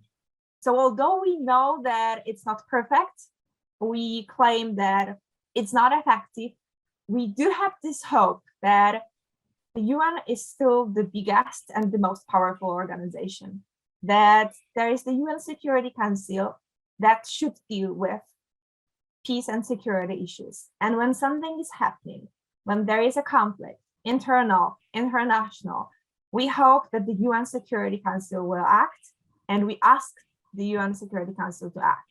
So my question to Marcin, because you were able to work with the UNDP, UNICEF, but you were on the ground. So you were working with the actors actually experiencing conflicts and problems in Somalia, in Afghanistan, in Iraq. So from your perspective, when you look at the UN Security Council, its effectiveness and the effectiveness of the work of elected members, how do you assess the work of the elected members and the UN Security Council in helping people on the ground?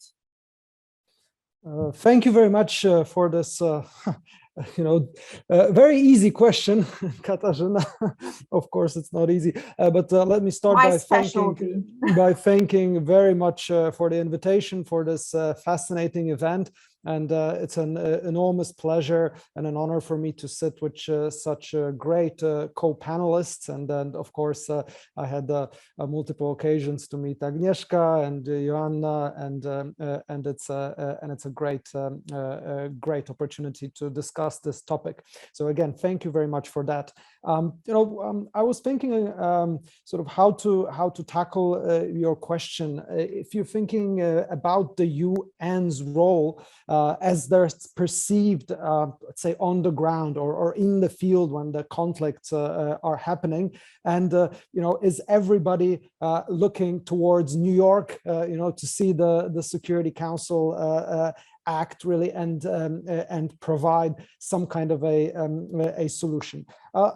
Unfortunately, the hard reality is that I don't think they do. To be honest, there is, if you think about the perspective of citizens, for instance, which are waiting for delivering of protection of civilians, or if you're looking at delivery of humanitarian aid in a crisis zone, I think this is more associated simply with a presence of a blue helmet or delivery of aid, or perhaps with some political negotiation going on the ground. It won't be read through the inner workings of the corridors of the UN Security Council. It might be read through on the higher political level in terms of interests of certain parties involved. But again, if we go into the bigger sort of in-depth negotiations that might be taking place around the Security Councils for that, I think that goes into the third, the fourth, or the fifth line.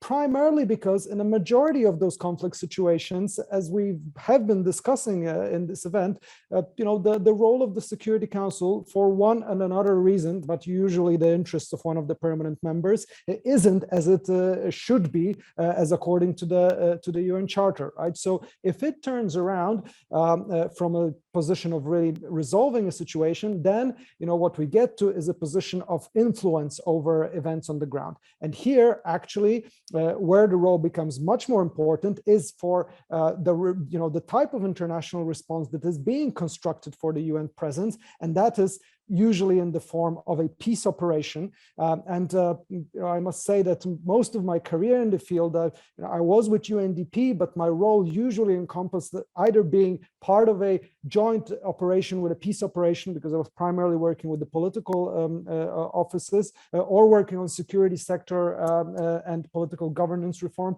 So usually, as part of a joint operation with UN peace operations, which are both political missions and peacekeeping missions, but generally under one umbrella. And here, the way that the mandate is constructed of such a mission, and in terms of the process of putting it together, of course, Joanna will know so much more than I, but it's this is honestly the base. This is the fundamentals of how that operation will function. So if you think about the Security Council's impact on addressing a conflict situation that will really endure for years, right? Because once a mission is put on the ground, I mean, it's going to be there for a long time.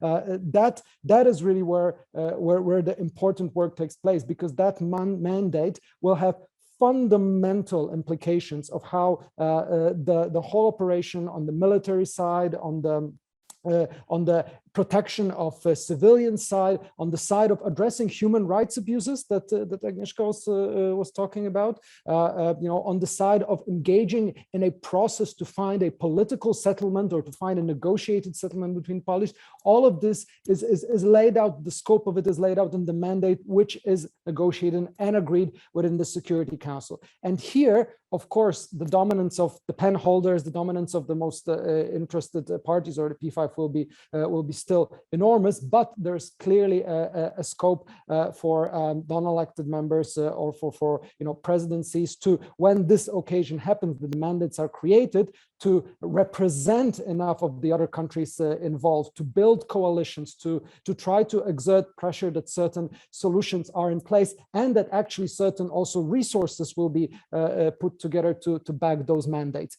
Because those mandates, I'll stop maybe after this point on this, have been a major problem for delivering UN assistance on the ground, because many times they've been constructed in an unimplementable way. And this has been one of the biggest challenge of actually the UN functioning in conflict and crisis zones, that the mandates behind the peace operations raised enormous expectations and put on tasks that have been from the onset unimplementable, such as protecting civilians with a mission of 20,000 troops in a place size of DRC or Darfur, just to give two examples, right? So I think if we want to look at some of the major places for progress in terms of getting the UN better effects on addressing conflict zones within the political, obviously, limitations that we're all very aware,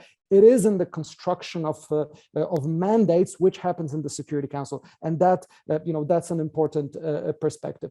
Another point, just to add again from the field perspective, from the side of a peace operation, of all the teams on the ground, the reporting to the Security Council, the reports from the special representatives of the SG, this line of communication, the report of the SG on a certain peacekeeping mission or on escalation of a crisis or addressing something that is happening there.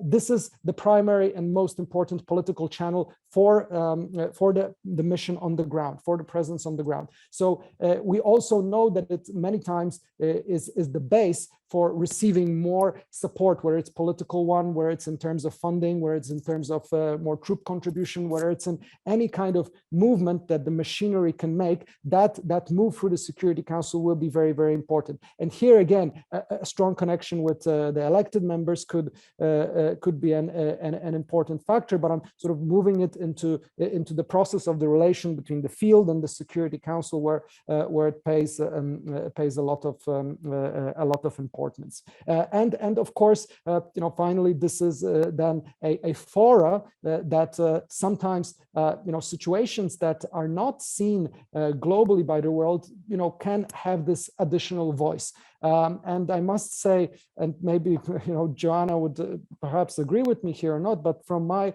observation in the last years, the testimonials before the Security Council of different special representatives from different conflict zones have been increasingly more desperate and begging.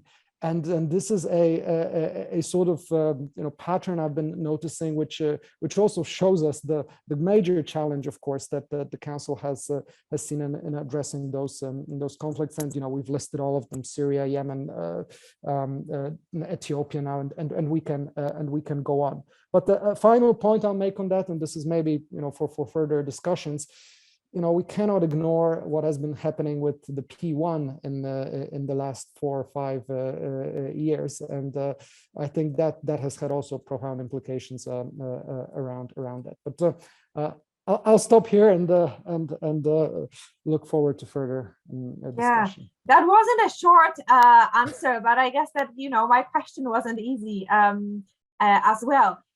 But you mentioned. You started with the problems, finished with some recommendations. And I think that the word connection was really important, because when we think about the UN Security Council, some of the accusations or doubts are connected to the connectedness or the connections between the policy level that is making decisions and the grassroots level. So maybe I will ask this question, or I will pass this question to Joanna, because since you've been observing the UN Security Council, do you feel that what Marcin said, so the process of preparing the mandate should be changed so that the mandate is matched better with what is happening on the ground? And if this is the main problem of the UN Security Council, so how do you see these challenges for the UN Security Council in terms of answering to the problems on the ground? Thank you, Katarzyna. This may give me an opportunity to say a little bit about the pen holders, because I think it is very much connected. The mandates are established initially, and then they are usually renewed either every 6 months or every year. And this is an opportunity when you can make corrections to the mandate and put things that weren't there to begin with. New mandates are extremely rare, actually, in the current practice of the Security Council, and there are different reasons. Some of it is the paralysis caused by China and Russia in opposition to the P3. But also, the penholder system the name is misleading, because it isn't just drafting texts. It's essentially total control on how the Council approaches a particular situation. And contrary to the public perception. It's not a term known widely outside of the council, but even within the council, very frequently some members think that this has been forever. Maybe it even is in the charter. No, it essentially emerged in 2008-9 and then took very firm root in 2010. And what it was a very informal distribution of conflicts they cared about among the P3. And each of them is a pen holder on things that they very much care about. When you look at the colonial history, there is connectivity there. But what it creates is really very serious side effects for the whole council, because the elected members essentially have no input in shaping the mandates, because that is being done by the pen holder, and very often elected members get to be consulted very late before the adoption and asked not to make any changes because the P5 already agreed to it. So it is essentially, instead of 15 members, 15 elements decision process, it's 5. So that's already very bad, but it creates a default in the council, because even the P5 kind of defer to the pen holder before doing anything. And sometimes if the P3 who has the pen is busy with another conflict, or even 2, there may be a close to a year delay before the Security Council even touches a particular problem. So it really is very bad, but also the elected members, some of them think that they can only do thematic things, that this is the only thing that's left for them, and it is absolutely not true. And there have been recent attempts of breaking the pen holder monopoly, and especially what Ireland has been doing this year, and now also Mexico, because Mexico got itself to become a co-pen holder on Haiti, is perhaps promising.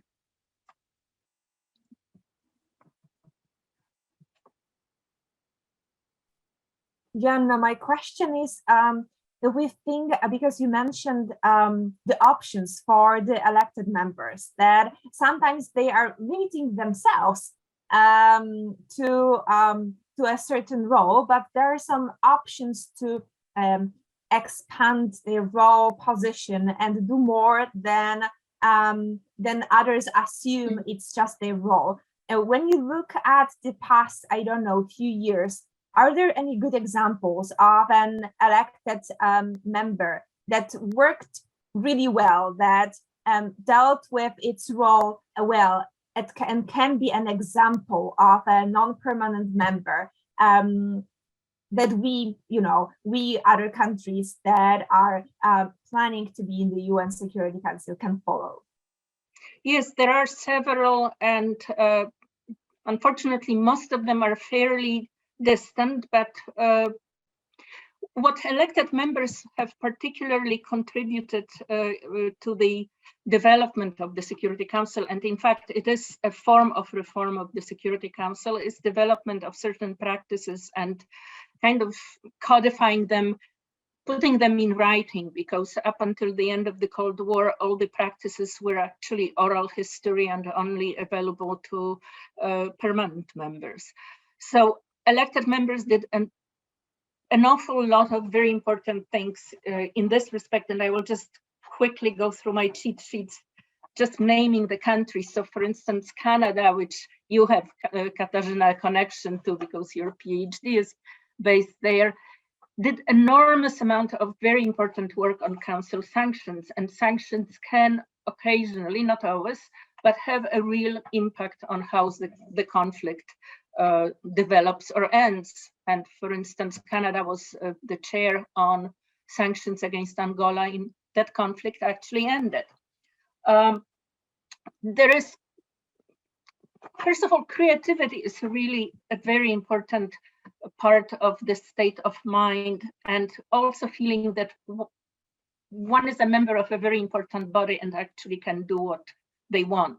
And occasionally they may be scolded, but they shouldn't ask anybody, may I? Because usually they will hear no or niet. If you do it and get scolded, so be it. So for instance, Singapore did a lot of things during its 2 years on the council, and this is an example that you don't have to be big and have a huge foreign service to be effective. Austria, another small to medium-sized country, which was on the council in 2009 and 10, changed the relationship with the High Commissioner for Human Rights very effectively. The African Union is an interesting case because it was actually it has been passed from member to member. Most of it has to do with the support for AU peacekeeping or peace operation, peace enforcement from the UN in a way that would be predictable. That has not been settled, but African members don't give up on this effort, and maybe one day it will happen. And also, for example, in the context of penholders, which is the probably sorest issue, Australia and Luxembourg, again, not a very big country, were on the council in 2013 and 14 and managed through extremely astute diplomacy and a lot of patience, wrestle out the humanitarian aspect of the Syria conflict out of the P3 hands. And this is the only thing actually that matters to this day, even though there are huge, huge problems right now, but it has always been in the hands of elected members. It has been passed from one group to another. The permanent members tried to get it back, but didn't. And now I think it is accepted that it is something that elected members are doing. So there are examples of successes. They are not as frequent as they used to be, but it's, I think, part of this state of mind that elected members have a little bit of too fatalistic approach to their term. They really can do quite a bit on key issues, and key issues in the Security Council case is maintaining, guarding the international peace and security. Mm-hmm. Thank you, Joanna, very much. And for me, it's very much connected to this question of topics as well that the UN Security Council should focus on. Because when you said that elected members, they do have options to act. Sometimes they are limiting themselves, but there are some options and good examples. And I'm just wondering, and maybe this is a question to Agnieszka, because you raised this issue, a question about the topics that should be covered by the UN Security Council. When you look at the international problems, do you feel that the UN Security Council is moving its interest from the hard peace and security problems and definitely the most probably horrible crimes, so genocide, crimes against humanity, war crimes, to the new challenges? Do you see this shift, and whether this is a good thing or not? Do you feel that the scope of actions of the UN Security Council should be in some way limited to the most pressing issues? Very difficult question, but I think that we can check when the Security Council is criticized, in what kind of situations. And I think that first of all, this is the question of the use of force, that this very basic fundamental rule, very well regulated in the UN Charter, is not implemented very often, that the Security Council is not able to act against states which use the force against international law. Some Security Council's members also, of course, use the force against international law. So I think it is the fundamental problem for international order. Another question is, of course, mass atrocities, situations of genocide. And of course, I am aware that the situation, I mean, the number of humanitarian crises in the world is so huge that very often UN experts admit that UN was not able just to react, to respond, to prevent, etc., etc. I know that this is complicated, but probably these two questions are really important, because when, you know, the use of force is violated, this rule, the whole United Nations is criticized. And of course, it's not the question of the institution, it's the question of states. And states are behind UN decisions because, like, I'm a great fan of multilateralism.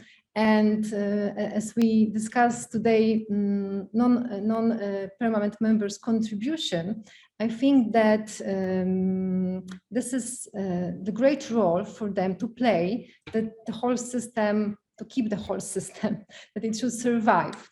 Because when there is a situation that Security Council permanent members act like not according to rules, this is risky for the international order. And that's why also among postulates of non-permanent members is respect for international law, keeping international law.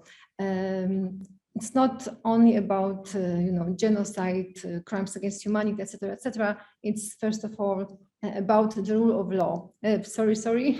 About the use of force. So, like, in my opinion, these two questions are the most important ones. Thank you. I think it's also about the rule of law, especially in today's debates in Poland and in Europe and abroad. Thank you very much, Agnieszka, for talking about the use of force, because I think that this is a topic that people often mention in their questions as well. So the UN Security Council and the use of force. But I would like to, since we have, I think, let's say 15 minutes before we start the Q&A question, ask one more question about the human component or the human perspective. I mean, I think both, I think all of you mentioned the importance of people and connections and conversations in the UN Security Council. And I'm just wondering, and this is something that the question that I have in my mind when I think about the UN Security Council, how important it is, who is the ambassador, who is the permanent representative in the UN Security Council. From your perspective, is it better when we think about dealing with important issues and having difficult conversations? Because, you know, obviously the conversations when human life is at stake, when there are people suffering on the ground, the conversations are difficult. So how important it is, who is around the table? And I'm not talking about the countries now, like what countries are represented, but who are the people around the table? Is it better to have experts and experts in the field around the table, or it's better to have diplomats? How important the connections are. If people who are going, for example, to the New York are, well, let's say established and connected within the framework of the UN. And I think that probably all of you can answer this question, but I will first ask this question to Marcin, since you can give us the perspective from the field, and then maybe we'll move to Joanna and then Agnieszka. Marcin, you're muted. Yes, I am muted now. Thanks. Sure, I can give it from the field and a little bit from New York as well. Not that tenure, but nearly 5 years there. So also gave me a little bit of an overview on that. But you know, I would connect your question to the fundamental question which you ask here: is it worth it being a non-permanent, or as we established, elected member? Well, I think that in a way, this people's component answers it, because this is, in a way, for a country, a tremendous opportunity, particularly for mid-sized countries or smaller countries, to really take a front seat and a center stage of multilateral events and of addressing important topics. So if only you keep with the notion of being creative that Joanna mentioned, and having initiative and really pushing things forward, this is where definitely your best can shine, and certainly it is important to send your best people, and it is an important factor, but it is also a great opportunity to develop your cadre of professionals, to teach your diplomats in a whole generation for multilateral engagements and debates on many topics. You have an open door to sit by many tables and engage in consultations. There are many other formulas for consultations of experts, the ARIA formula, different events that were mentioned that can be also used to bring in expertise, showcase your expertise, and show that you can lead in certain subjects. So of course you need established and strong professionals for that, but also you can support the development of as a learning curve process for a lot of your diplomats in the country. So from that perspective, if you're going for the UN Security Council seat, that can be a great added value for you. Now, the challenge, of course, is that it's very hard to have the resources, as you're a mid-sized country or a smaller country, available to engage in all the processes on such a level that a P5 member would, or a major country with a very large diplomatic corps and resources to back it. So of course this means that if you have those resources on the limited side, then the creativity and the personality of your diplomatic corps and of your ambassadors obviously will matter even more. And I'm sure there are plenty of good examples and strong stories coming from New York for that purpose. And finally, you talked about those connections. I think when we look at the field level, the Security Council has, I think, increasingly in the recent decade started doing their field missions. Actually, taking the ambassadors going to connect with different stakeholders on the ground in crisis and conflict zones. So therefore, allowing sort of first-hand information and allowing to really see what is and assess what is the situation. It would be interesting to even see in a bit more depth what has been the effectiveness on that. But I think it's an important step to make those connections and also strengthen this on the relationship building side. So I think I'll stop there and let the others comment as well on the question. Joanna, do you want to jump in here?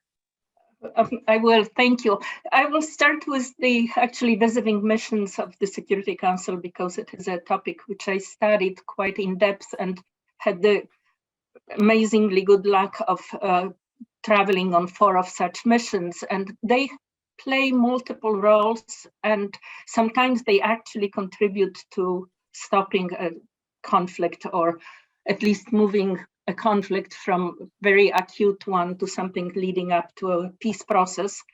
And I literally, in the 25 years of watching different diplomats, I have seen ambassadors who would come back transformed from a visiting mission, because it is not only seeing what their work is about in practice, but also seeing the misery of it and smelling it and hearing from people who are absolutely wretched. I really literally can name, I will not name them, but I can count several ambassadors who came transformed back from a visiting mission. And in terms of the quality of diplomats, it should be really, who sits on the Security Council should be someone who is a top diplomat in any given diplomatic service in any country. And in those 25 years, I've seen many absolutely amazing diplomats, not at all only from the permanent members. Great diplomats are born everywhere. But I have also seen places where the ambassador was not terribly strong, but it could be made up for by the quality of the mission. So the quality of the mission overall is also extremely important. And there is also, I'm sure Mariusz will agree, I hope, with me that there is also the secret weapon, which is the political coordinator in the mission that's on the Security Council. And it's kind of a mid-level position, but it is someone who negotiates essentially everything, including within the mission, very often certain issues. So this is definitely something that makes or breaks a term on the council. Thank you very much, Agnieszka. Your take on people's power and the importance of having a good expert, a good diplomat, a good person, a right person in the UN Security Council. I think Marcin and Joanna said a lot. I just can confirm that, like in my opinion, without good experts, no success for diplomats and politicians. And of course, especially, but from my perspective, my area of expertise, so human rights, mass atrocities, etc. I think that like my research shows that it is extremely important if experts, diplomats have this human rights approach to issues. Because when we, in Poland, we very often remind the role of Tadeusz Mazowiecki, who was a special representative of the Commission on Human Rights in Balkans, and he prepared fantastic reports about war crimes, atrocities, etc. But when he had meetings with peace negotiators, there was no, understanding. And I think that this is still a problem. I also did some research on Myanmar, that, for example, low-level staff has very often this human rights-based approach, and they are aware of UN goals. But it is the problem if diplomats they don't have this approach, and measures. Goals are sometimes different or very difficult to agree on. Thank you very much. The ambassador of Switzerland to Poland is listening, so I hope that some of your advice or a piece of advice will be sent to the headquarters and to the ministry to prepare well the mission of Switzerland if it achieves its goal. Since we have few minutes, I would like to finish our panel before we go to the questions from the audience. I would like to use this time to talk about the current international issues. There's many topics on the table, but if you were to choose the topics that you feel that the UN Security Council is maybe not taking into account seriously, but you feel that these are the topics that should be on the table, should be discussed, but you do not see the actions? What would be the topics when you, from your perspectives, you all have, you know, different perspectives, and your focus is on, you know, different aspects of the international affairs. When you look at the work of the UN Security Council, what is currently missing and why, and how elected members or in general international community can make a change, can change it? Agnieszka, do you want to start? Lots of human rights violations. I know that it's very hard to decide. But when you look at the work of the UN Security Council, what comes to your mind that is really missing from the agenda? Very difficult question, again, because of course there are many conflict situations, instability, which cause, for example, the problem of illegal migration, the wave of refugees. I remember I was shocked in 2015 when the level of refugees, the number reached the level from the Second World War, 50 million. Today it is above 80. So of course, for me, it should be priority for the Security Council to deal with reasons, sources of security, sometimes internal systems problem, to prevent and somehow to help to this situation. I think that in our region, very often the question of Ukraine is raised, which could be probably in a more constructive way raised by the Security Council. But the question of veto power, which is the major problem, as we know exactly, prevent a constructive discussion about the question of Ukraine, for example, and also other places as Syria. So those places where permanent members have some interest are very difficult to discuss and to find the solution. Thank you very much. Joanna, are there any topics missing in the agenda when you look at the work of the UN Security Council? Maybe the topics that the elected members can bring to the table? No, there is, what's missing is action on conflicts which create absolute tragedies and slaughter. And the Security Council's main job description is dealing with international peace and security, and that's part of it. And of course, I have a very strong human rights bias, but I am so tired of hearing the words "never again" time after time after time, and we are dealing with it.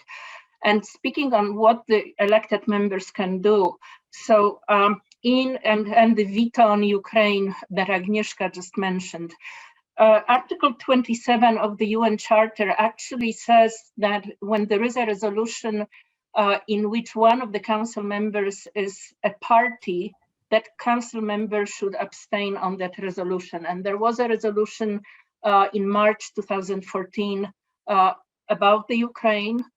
And of course, everybody knew that Russia would not abstain from a veto, but not a single member talked about it. And I actually texted with some elected members during that debate, and they were just completely intimidated by the permanent members, because permanent members all say, we each have a skeleton in the closet and we just don't want to bring it up because we may be actually a target of the situation. So it's better to forget about it. Thank you very much for mentioning it. Definitely, we cannot talk about the UN Security Council without talking about the things that were hard, difficult, unfortunate, because it's not just a wonderful place where, you know, all the dreams come true, and a place where we can go with our our hopes. Marcin, when you think about the topics missing?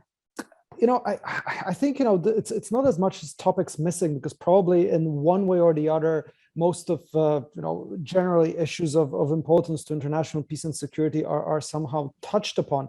But I think, we're facing this important question here, and it's not an easy one, of, on one hand, the exactly what Joanna was describing. So a real focus on the issues where we're facing crisis, we're facing mass atrocities, we're facing ongoing warfare and ongoing armed conflict, and trying to address those.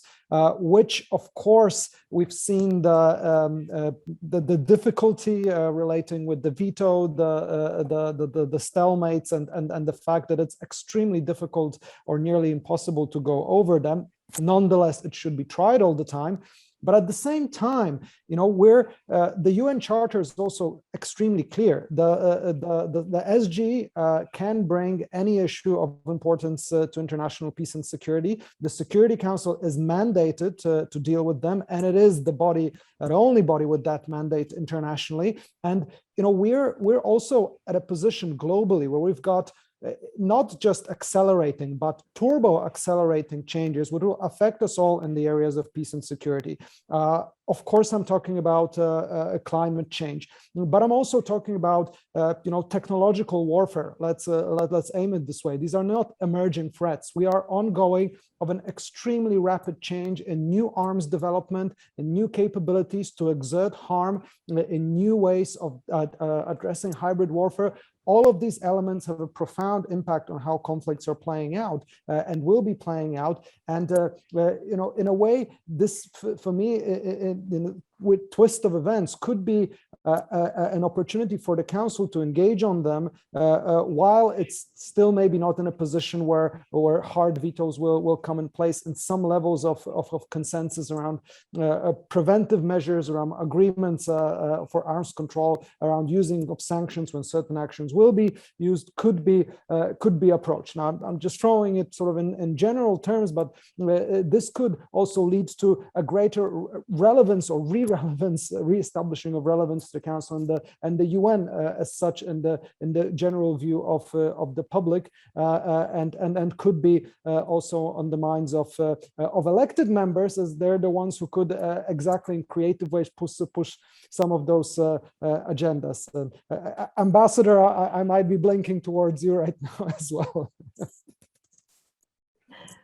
Thank you, Marcin, a lot. I will use your answer to move to the questions from the audience. I incorporated some of the questions already in my questions, but there is one that is connected to what you just said about the challenges and new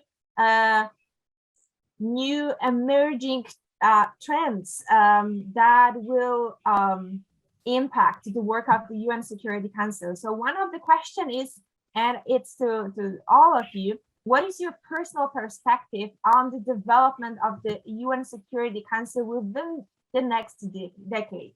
Are there any specific issues?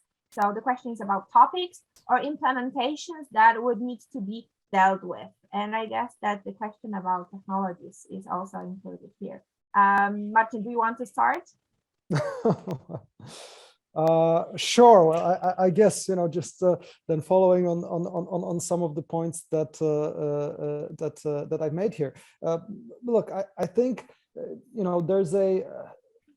there's a big role for reestablishing the Council and the UN as such more strongly in the public view in the time where multilateralism is getting a big hit, and let's face it, this is not going to turn around quickly. This is an ongoing process, but at the same time, we've got threats that cry for multilateralism, and at the time when we have an erosion of it, there are a few bodies which still hold some power, and the UN Security Council is certainly one. So for me, this is this is a space around which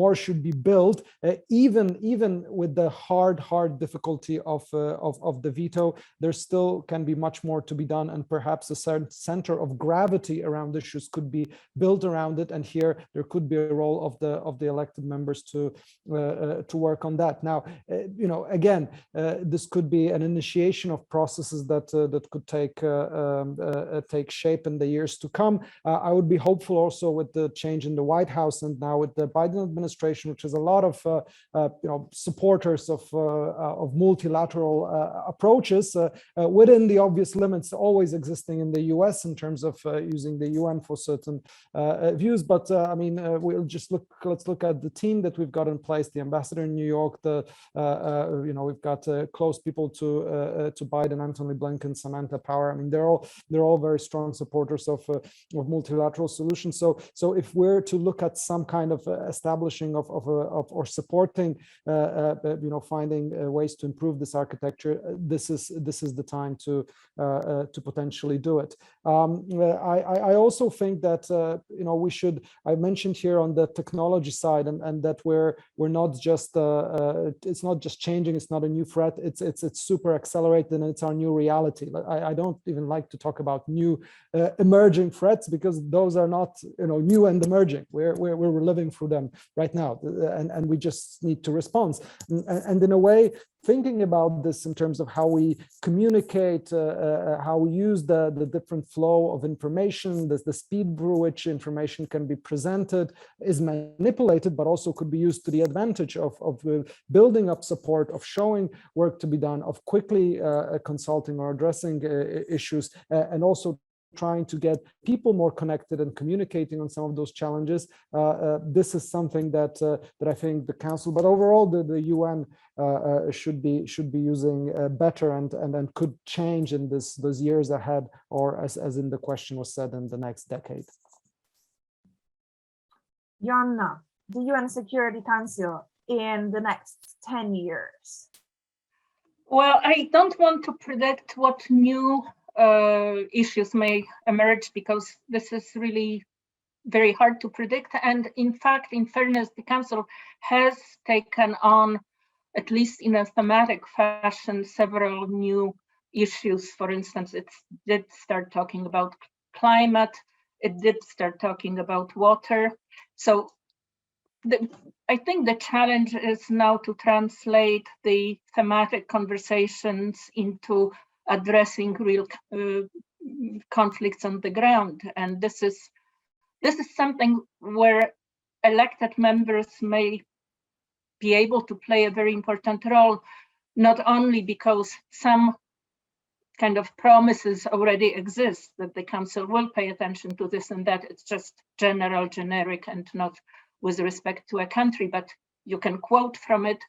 But also those new challenges are usually precisely brought in by elected members. And elected members, some of them have already been doing it, can work as a relay. So their priorities do not die with their departure from the Council. And in fact, the next team or the next 5 members, or just 1 or 2 of the new 5, will actually develop further the particular issue. Thank you very much. Agnieszka. Yes, in the UN Human Rights Council or in OSCE, when states do want to discuss about thematic issues, it means that they don't want to discuss about country situations. And I would like to change a little bit this discussion, because for me, for example, a very important problem is implementation of Security Council's decisions. Of course, we feel better when the Security Council discuss about, different issues, climate change, women's rights, etc., etc. I'm not sure if it is the best institution, but for me, what is worried that,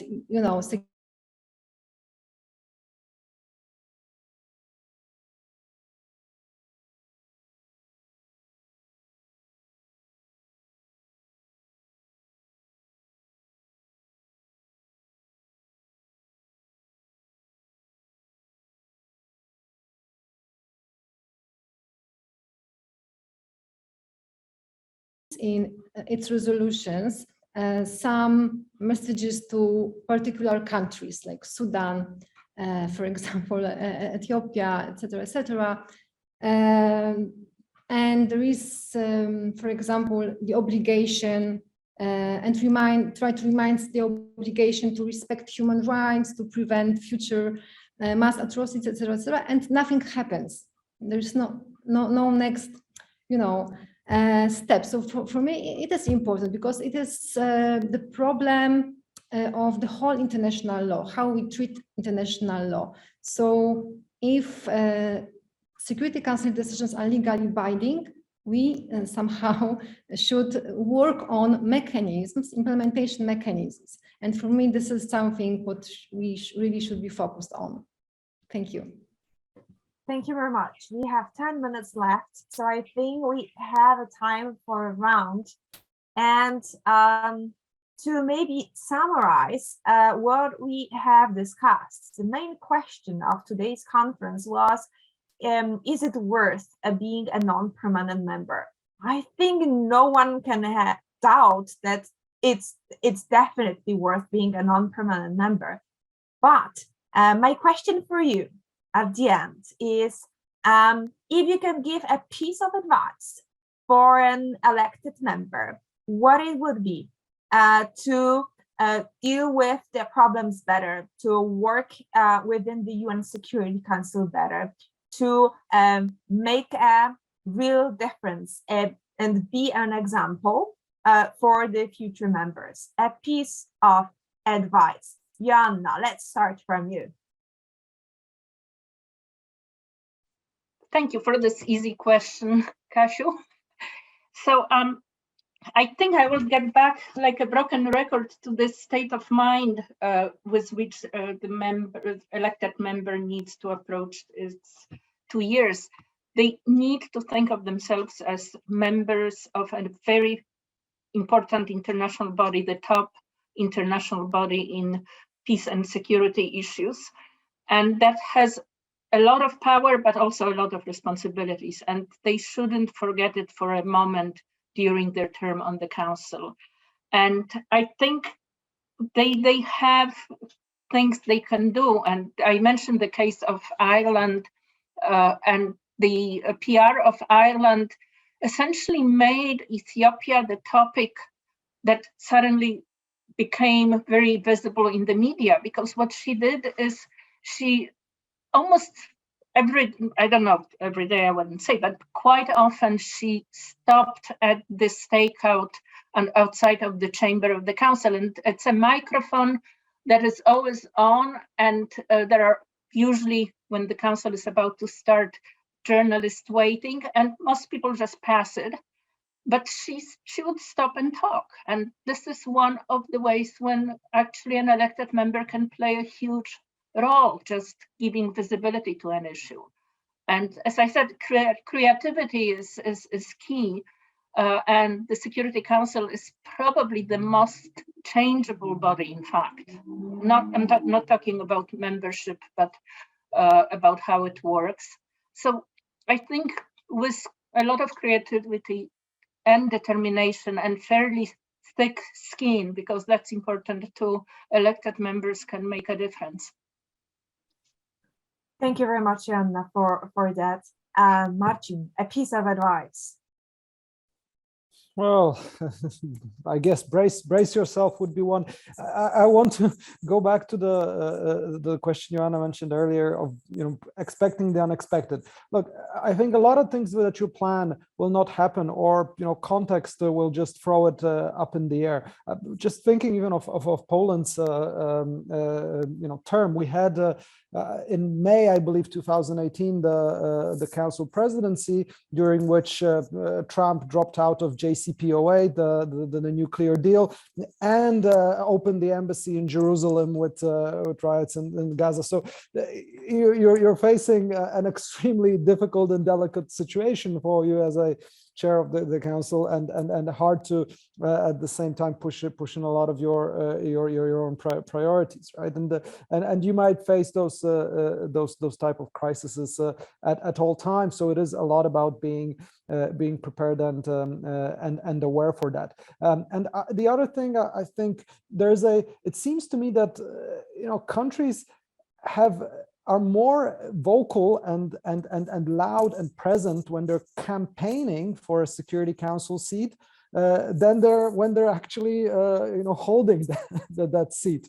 It's and then engaging more resources for that. So I would say prepare yourself for the long run and actually use it in this perspective, and also maybe even think of the follow-up. So don't focus all of your resources and political engagement, because that's also very important, that it's not just the mission, but you've got the right political backing at home in capitals to get through what you want to do. And that's something I think also important for an elected member state for future to keep in mind, particularly of the people working on and then leading the process of engagement. So a couple of thoughts here from me. Thanks a lot. Agnieszka, any recommendations for the future elected members? So that maybe the membership shouldn't be the goal, but there should be some more long perspective goals. And I think that, generally speaking, this is the first international panel which I participated in, devoted to non-permanent members. And I think that definitely there is a lack of assessment, the lack of expertise in this area. And I think very often states have this goal to be the member, and they have some effects. They of course realize some goals, but this assessment is important for the future. So I would love to see, for example, what are, in case of Poland, for example, what is the assessment? And I mean this critical approach, because of course there are many issues which of course Poland was managed to do, but for the future membership, more important question is what was not done, what was not achieved. So this is the question for me. Perfect question at the end of our conference. It looks like we are almost pioneers in talking about elected members, but we almost run out of time, 3 or 4 minutes left. So let me just thank you for the excellent discussions. The first discussion that we had at 3 p.m. and then the one that we just finished. I want to thank you very much for your time, energy, insights, answers. It was an amazing discussion, and from what I can see in the chat, and I do hope I will see and hear more after our conference, but I have this feeling that it is a good start for us, for diplomats, experts, students, to start talking about the impact that we can have. Of course, it was a real pleasure to host you and to listen to you. Fingers crossed for the current and future elected members. I also want to thank the participants from different parts of the world. As I said, people who had to get up early in the morning, and people who are now in the evening, so finishing their day. Thank you very much for being with us. And I want special thanks to our partners, so the Embassy of Switzerland in Poland. Without you, it wouldn't be possible to organize this conference. At the end, when we were creating, and now few words of self-promotion, but when we were creating strategic peace and conflict studies here in Warsaw, one of our aims or goals was to create a space where we, alongside with students, experts, diplomats, practitioners, can think about how to transform conflicts, how to make positive changes, how to work towards peace. And I think that our discussion today proved that it's possible, and that we made the first step towards the goal. So thank you very much for your time for today. I hope that this is the end of the conference, but just the beginning of the conversations that we are going to have in the future. It was a real pleasure for me to be with you today, to spend these 3 hours with you. So thank you very much, and see you next time. Thank you very much. Thank you, Kasia, for being a great host and moderator. Thank you, everybody. Have a great weekend. Thank you. Bye-bye. Thank you very much. Have a great rest of your day.